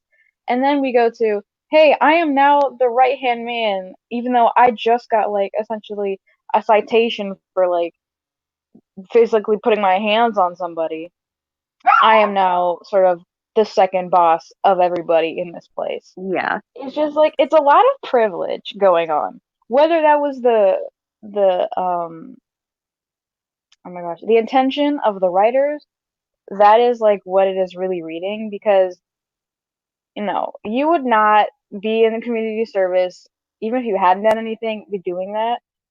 And this not after you have just gotten in trouble for assaulting somebody. You would Yep. be like on watch, like making sure that you're not going to do anything again. You would not be buddy buddy with like your boss. No. Well, Yeah, you I gotta agree. That's what remember I'm that it's trying to just made for say in TV. response to when John asked about like Hunter and I specifically why we were kind of bothered by it, and that's what I was trying to say, was like it was really bothering me just because it's again just showcasing Rory's privilege, and just because other people wouldn't have had the same opportunities that she did. Not the other people who are working in the community service, same thing that Rory's doing, weren't given the same opportunities, at least what we've seen, to take like the leadership thing. And it just seems just insane that Rory Yeah, would. I agree. I agree with that. Absolutely. I I I, agree I with think that. that like I think that the challenge that they have there, and it's probably it's most obvious here, this whole idea of the privilege, because the context in which they chose to sort of show Rory taking leadership is not really the best if you don't want to make this about privilege. But we have to sort of keep in mind that this is a story about Rory Gilmore. It's not really a story about any of the other members of that scene. And so they're going to spend their time showing us what they need to show us about that main character. They probably Right. picked a pretty, they probably, the setting in which they chose to show that, obviously, I don't know if that's what they were intending. I don't think that that's what they were intending. Obviously, that's what it comes across as. I can't even say for sure if that's how it would have come across back in 2006 or whatever, or if that's like a little bit more obvious to all of us now in 2021. But I mean, the scene is ridiculous. I mean, in so many ways, it's ridiculous. I mean, the fact that like this girl coughs at the end and that somehow like tells her that she's got a pack of cigarettes in her shirt. I mean, like none of it seems even remotely in the realm of reality. But I think that what they were trying to do, like, just really didn't have anything to do with whether or not this was real or not. Okay. Yeah, I And think they were Also, just mostly time Julie has jumping been through the Wait, summer. waiting to talk can if I say that's if can I she still wants to Hmm. say something. can I say something real quick? yeah, I mean, okay. yes. So so we know, like, I mean, stuff happens behind, in our lives behind the scenes that, some people don't see. So it's a good possibility that maybe the group, as in the group of people that were there with her in that doing that job, maybe they saw her at, maybe she showed them like a leadership kind of like um kind of persona, and maybe they said, maybe somewhere they said, oh well, we need like a co-captain or whatever, and they all were like, hey look, I mean, she's smart, she's kind of shown that, she can make leadership decisions. Yeah, Maybe I mean, she I think that the whatever. point that they're making though, Shauna, is really more about just just how it looks, right? This white privileged rich girl is suddenly like the golden child amongst all of these felons. Hmm. And that is like, not only is it laughable, but it also is it's a little weird, It is. and You're uh you're right. It is, but I mean, I it was just trying to like put maybe a bit of a background to it. Yeah, Yeah. I mean, I mean, I don't know. Like, I don't really know if that's what if I feel like the writers weren't aware of that. I think that they were mostly just trying to come up with a ridiculous a ridiculous comical setting in which they could show that Rory actually has what it takes. That's how I interpreted it. Julie, you were flashing for a bit. Yeah. So then thank you.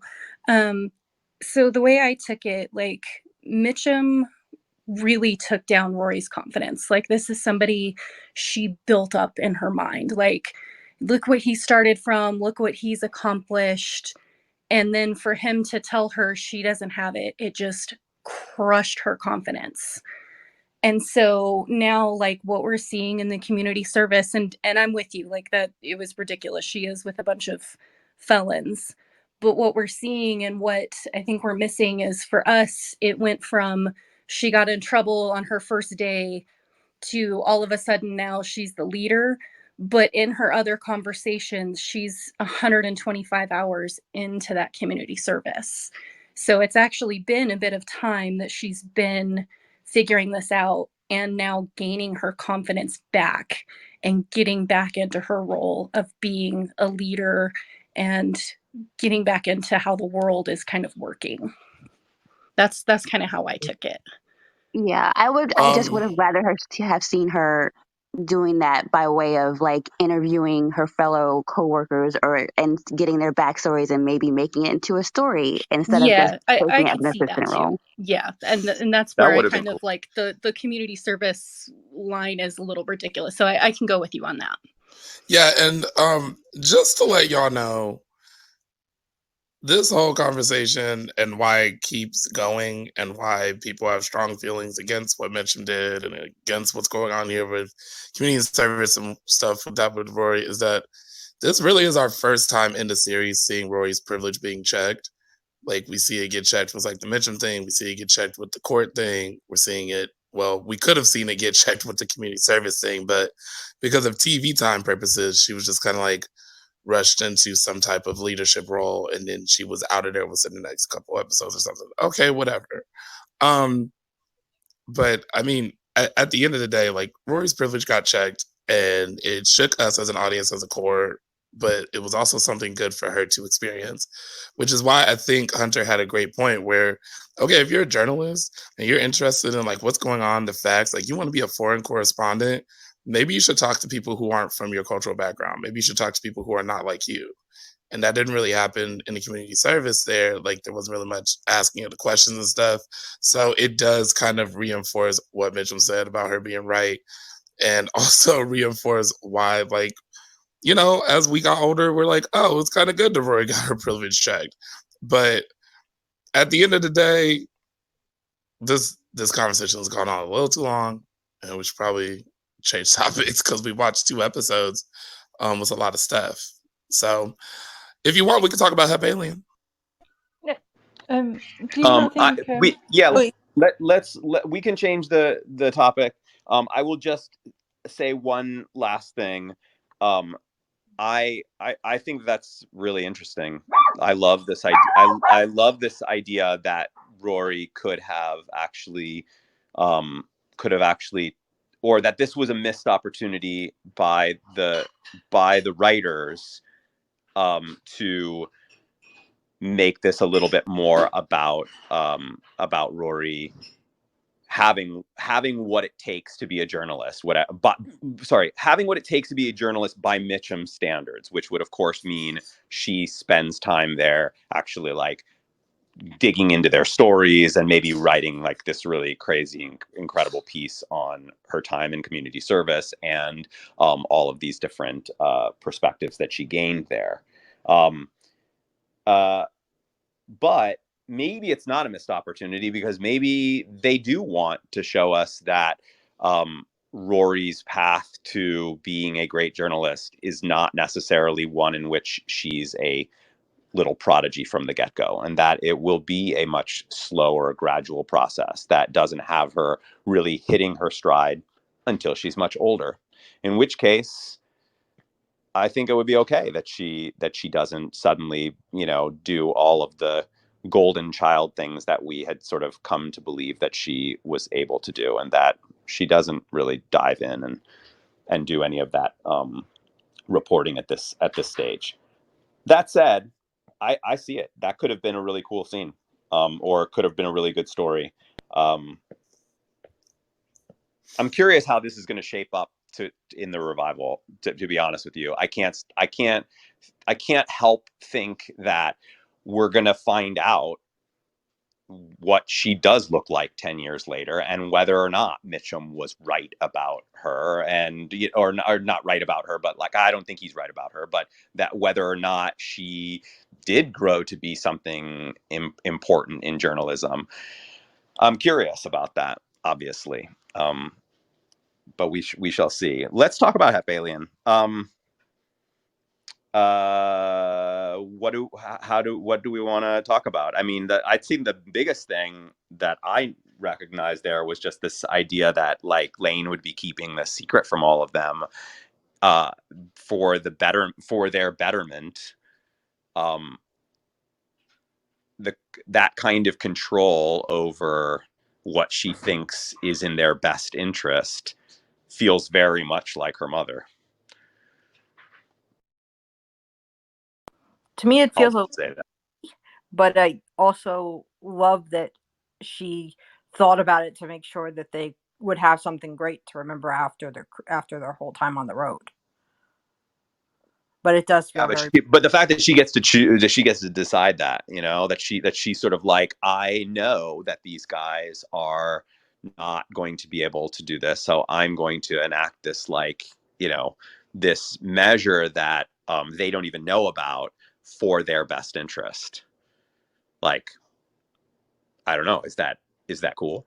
Like, like, should she have told them what her plan was? And or yeah, I mean, yeah, I guess basically, is that okay? Is that cool? Is that cool to like to keep that kind of information from them, have them eating like practically nothing over the course of their tour, and living in this like extreme discomfort when they could have been relaxing a little bit, or at least have gotten the choice to decide whether they wanted to relax a little bit, or yeah, keep on slaving and then in the end have like a nice big huge pot of money to have.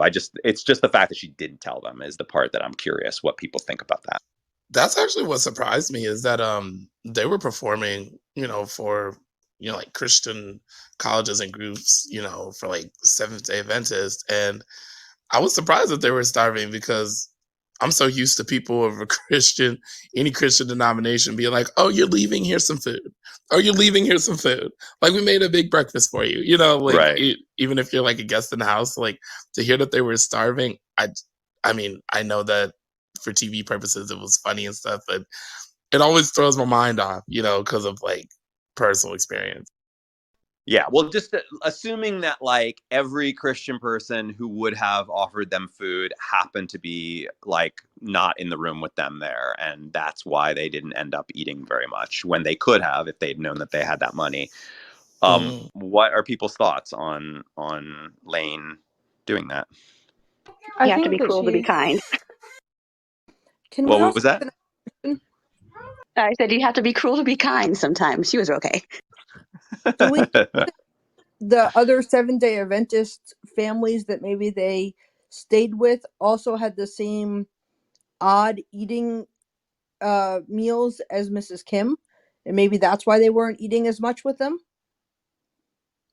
I don't know. I don't know if there was a lot of thought put into the idea that like, although Mrs. Kim did say like you'll stay with families in every place, they will feed you and put and I mean I would have to imagine Mm.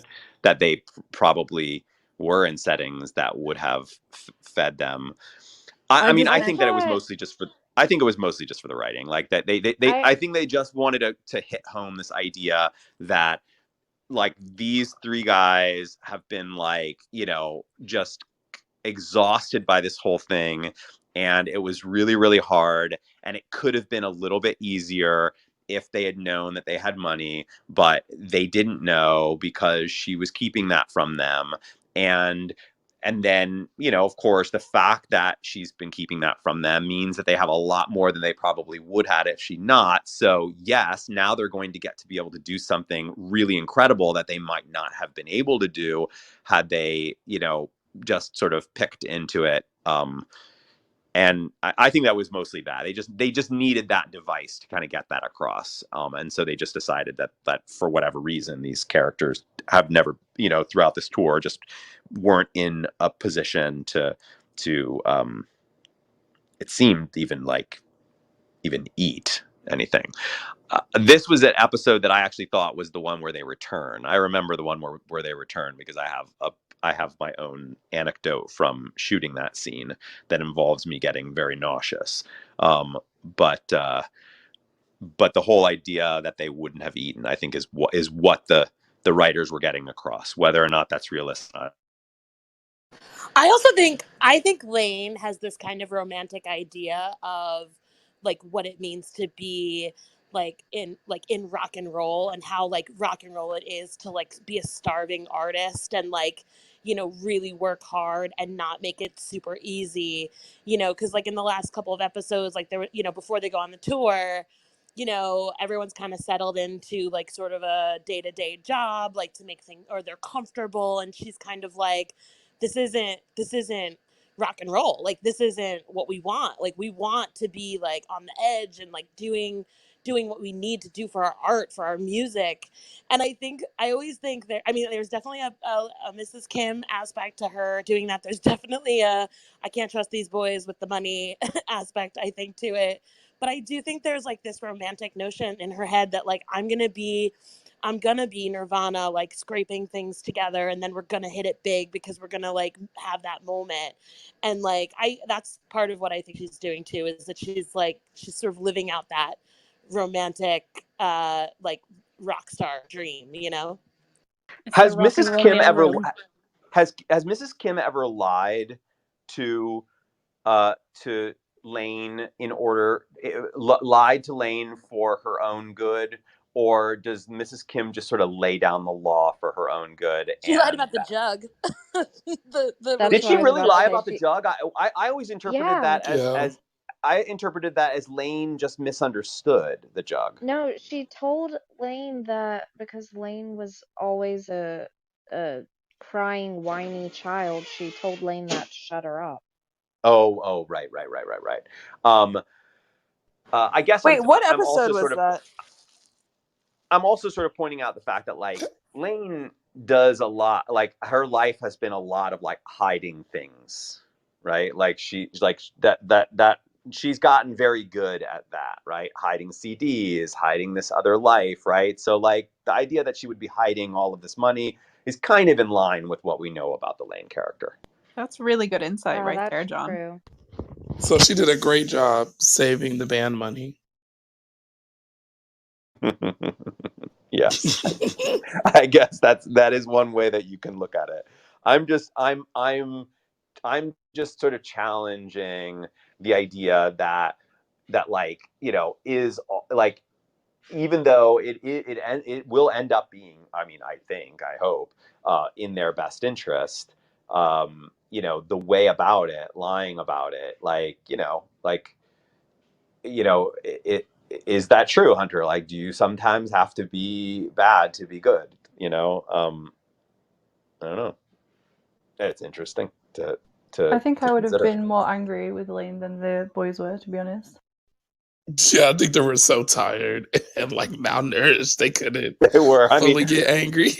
I got this sense that Brian was like, "Wait, what the hell?" Like, you know, I thought that was about the most angry that they could get.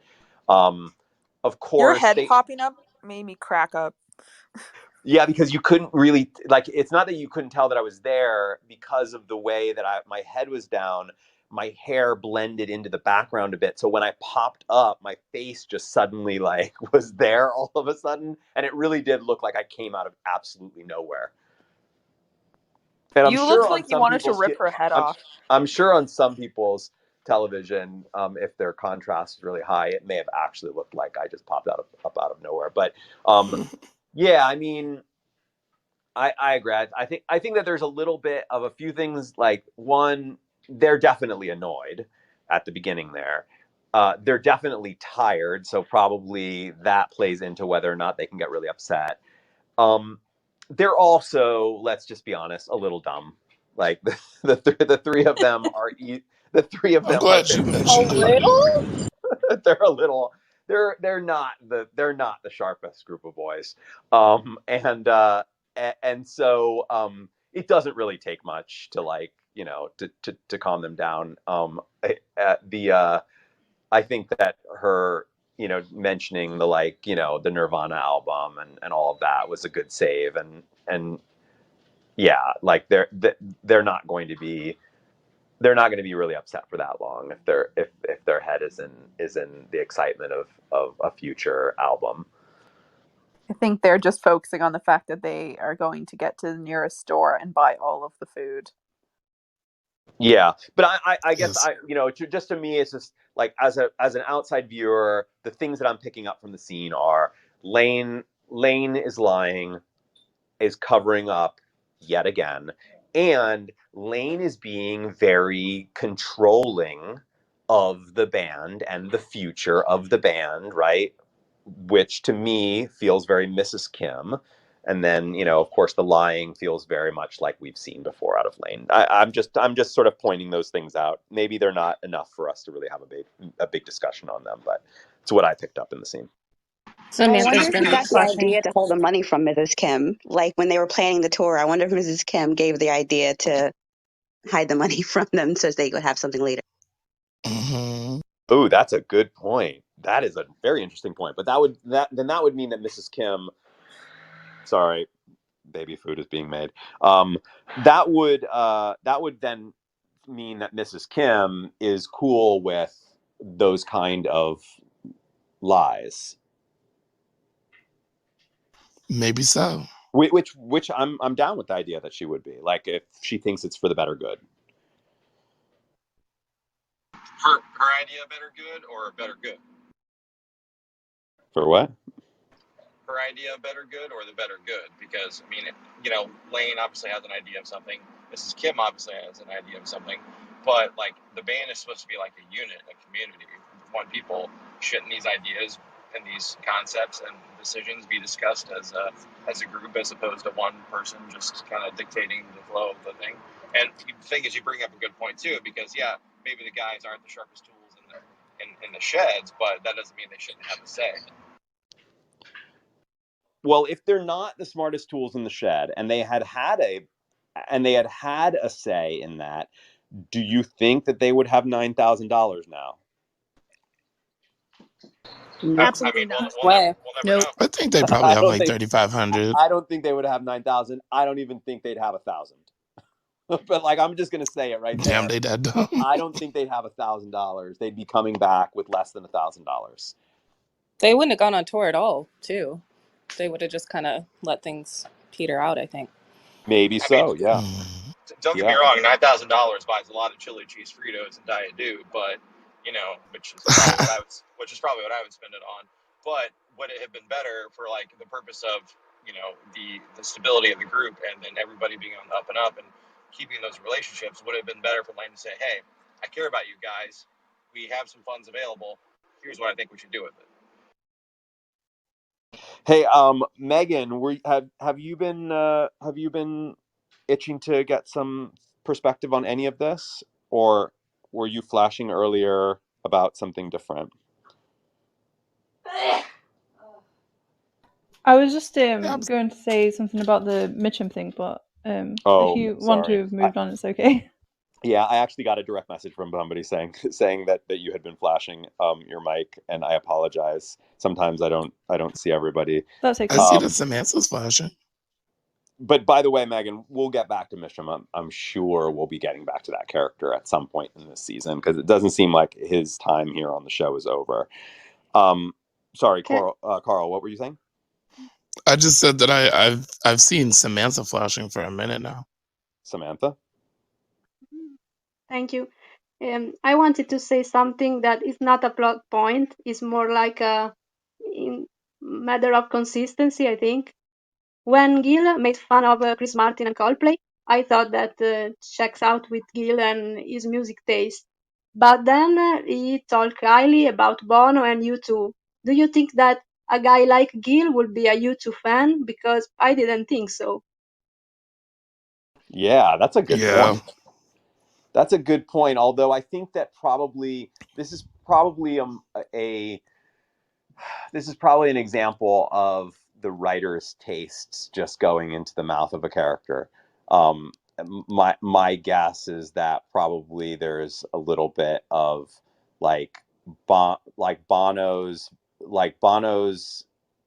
got more clout because and U2, like, because they're older bands and older musicians, and Coldplay is sort of like the newer version of that kind of stuff, and because of it, like, they're kind of the writers are kind of making a comment on the derivative nature of Coldplay versus like a band that like kind of started it, I guess. And so they just decided to put it into the mouth of that particular character. But you're right, it doesn't actually make sense, because I don't think that he actually would like you too. What? It seems like fitting for his character. Really? Not the real person, but for his character. Yeah. I mean, he literally goes to Stars Hollow and does like stuff with a band in Stars Hollow that literally likes similar music taste of that. Like, Lane had a Yola Tango CD. Come on now. Yeah, he would like U2. Gil would like U2. Yes, Gil would like U2. I disagree. Most times when band members get together and make music, they sometimes have similar musical tastes. But it may be that. Y'all can disagree, but I mean, like, watch the interviews. He just strikes me as somebody who just only really likes hard rock and roll. But I mean, he did play with the band at talking about, the. like, that rocked and rockin'. We're gonna rock, man. Like, I mean, like, yeah, and Lorelai and Rory that love doesn't, like, I Metallica, don't but really, they when also I think like of No Doubt. when I think of like I rocking. What? Wait! Whoa, Carl. What they do? What they do? What? They liked Metallica, and they also bring up No Doubt a lot, so they obviously like them. I will just say on this, It's very there in is a Usually, taste. scene.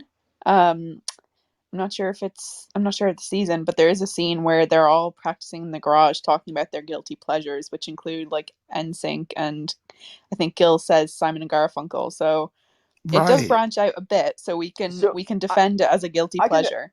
I can defend the idea of guilty pleasures. That makes sense. And if he were to have a guilty pleasure, he like, if we're saying why does he diss on Coldplay, but he seems to like U2, then I would just sort of say that he himself is sort of a more like a veteran musician. He talked about having, been in the scene years ago. So he probably values bands that are a little bit older and more, I mean, just more at that time, more historic. I mean, Coldplay hadn't really solidified as like a historic band the way that U2 had.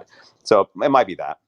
Yeah, it's All of probably this like him U2 liking talk a is very band. upsetting to me, I must say.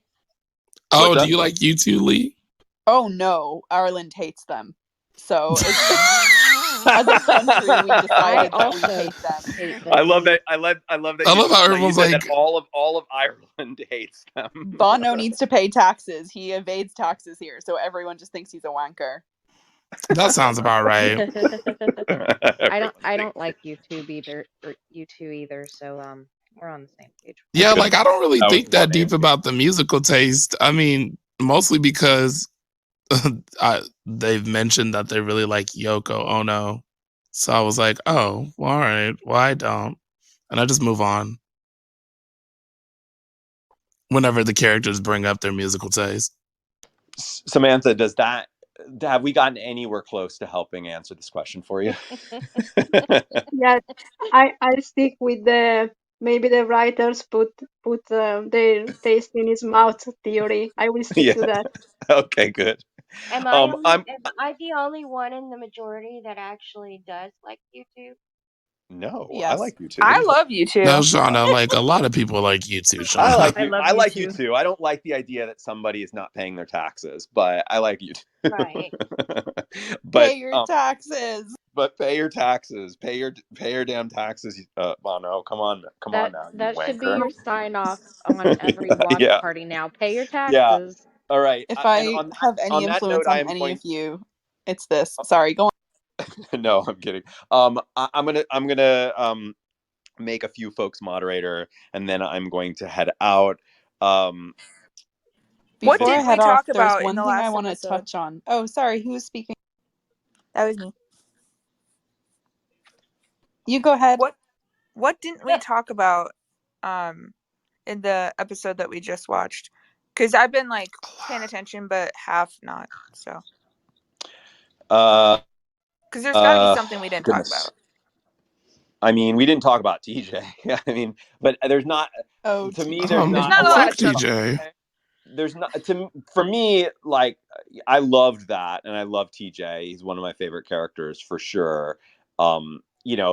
Like the probably like the main thing that I would say there is that it was just a lot of fun. That whole storyline was a lot of fun. Fuck TJ. What in I would not how are you and trust I TJ. you and I are no longer aligned on anything, are we, Carl? No, because if somebody did that to my house, it would be an incredible, like, you're going to get beat up. You just mess with the safety, my safety. Okay, Like, Put it yes, what? at him real hard. but Maybe he'll TJ's disappear. harmless. No, Give him he a hammer. literally put a hole in her wall. Like, Unless you give him no, a y'all. hammer. They He's harmless. they treat TJ sort Okay, of like how they treat look. Kirk, like he's got something like undiagnosed or something and he needs to be looked after or treated specially. Yeah, and that's so cute and everything. But the thing is that Kirk did not put a big hole in Lorelai's house But you know where what? Kirk she could. lives. Kirk could have. Kirk Kirk would. could have. Kirk could have, but guess what he did? Not that. All right. I am gonna head out. He did break into her house and install a security alarm and then He let her use did. his gun. He That did is do true. that. That is He did do true. that, and I didn't That like is that with true. He Kirk. made it I didn't like impossible for that. her to walk in her own house. That is a good point. He did break into her house, Carl. Yeah, and I just said I didn't like that either. That's why I'm like, Kirk, you aight, but you ain't Yeah, the Carl best got. because that was too much. All right, everybody. I'm gonna head out. My guess is that we'll probably see TJ again. We'll have a chance to talk about that. I guess I kind of want to talk. I mean, we just had a lot to talk about in this episode, or in these two episodes, because we're 2 episodes. I guess the two things that I feel maybe we didn't touch enough on was the scene between Lorelai and Rory when Lorelai stops just to like completely just unload all of her anger on her, and Rory I does the love that. same. Yeah, I really love that too. See, Realistic as we hell. are aligned on a few things, Because Carl. we love a fight, John. We That's love true. a fight. The other thing is that last moment there with Lorelai and Luke, and Lorelai saying, you know, I don't want to pick a wedding date until the stuff Oh, I with have Rory and something to I. say on this. Yeah, the only thing that I will say is feels like the beginning of rough waters ahead for these two. Oh, Oof. All right, John, we'll put some kernels on it. John, are you excited I to? need to actually build a mechanic in the app that is just called putting some kernels on it. And maybe it's like a little slot machine. People will put some kernels on it, Oh, and more gambling.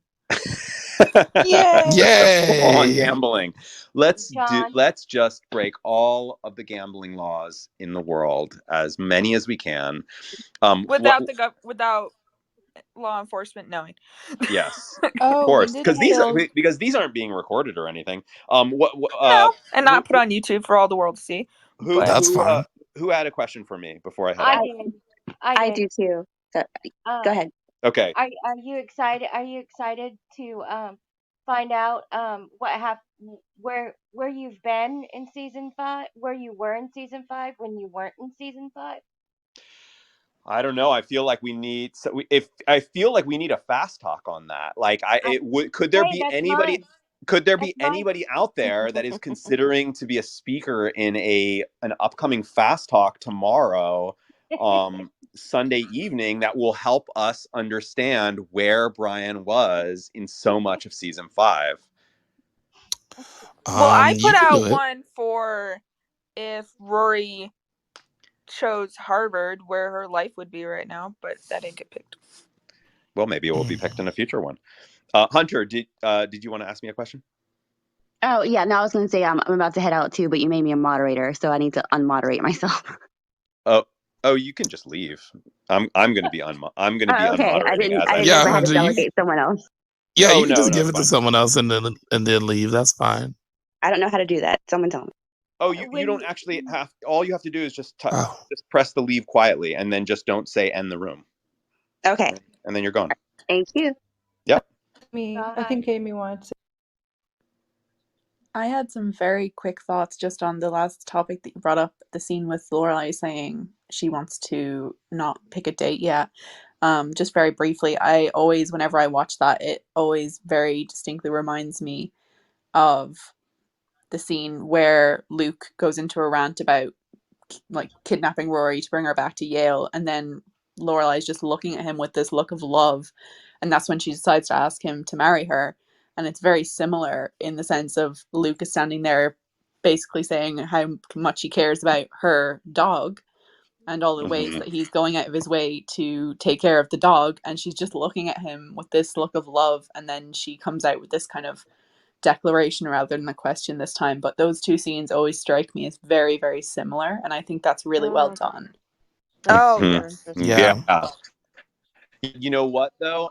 But you know what though? That scene that you're saying, this one seems to remind you of my interpretation of that scene. My interpretation of that scene makes me very uneasy. I know, yeah, you don't As I see it as mentioned, that. She's doing things no, on no, impulse too much. and I will say, this one also makes me uneasy. All right. All I right. get it. I do get that part. I'm heading out. Thank you all for watching again with me. We'll be back tomorrow at 8 a.m. in the morning. Have your coffee ready. Have your scrambled eggs. Coffee. I'll make sure I wake up on time. Yes, and then as I just mentioned, we do have we have lots of events happening constantly now. There's lots of really great Is stuff that's that in the calendar. Pacific We've got time? the Olympics happening for those of you who are in time zones that where you can get up and watch some of that stuff. We have community members that are doing Olympic watches that are a lot of fun. And tomorrow we have a fast talk, which is a more panel style, formal style event where mostly you'll just be listening to speakers that were chosen, whose pitches were chosen by the fast talk host, in this case Diana, talk about things related to this show. One of them is Shauna. That was what that little joke was about. She's going to be doing a speech, a talk on where Brian was in season 5. So if you want to know the answers to those questions and you want to see what the other topics are, who the other speakers are and what they're speaking about, just go into the Fast Talk event in the calendar. You can see who all the speakers are going to be, and you can see what the name of their talk is. You won't know exactly what it's about. All you'll see is the name of the event, and that will maybe give you some idea of what the talk will be about. Also on Saturday, I am doing right after, I think someone else has an event right before mine, but I'm watching The Wizard of Oz. Oh, on nice. Saturday.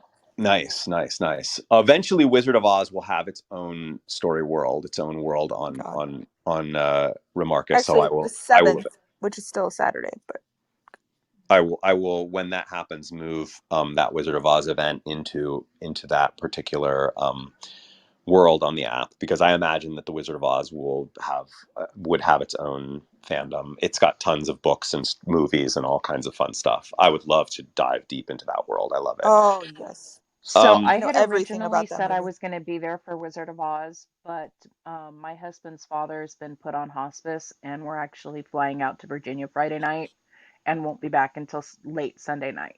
Oh So goodness. sorry. Oh I'm sorry goodness, to hear sorry that, to hear that. Kelly. Thanks, guys.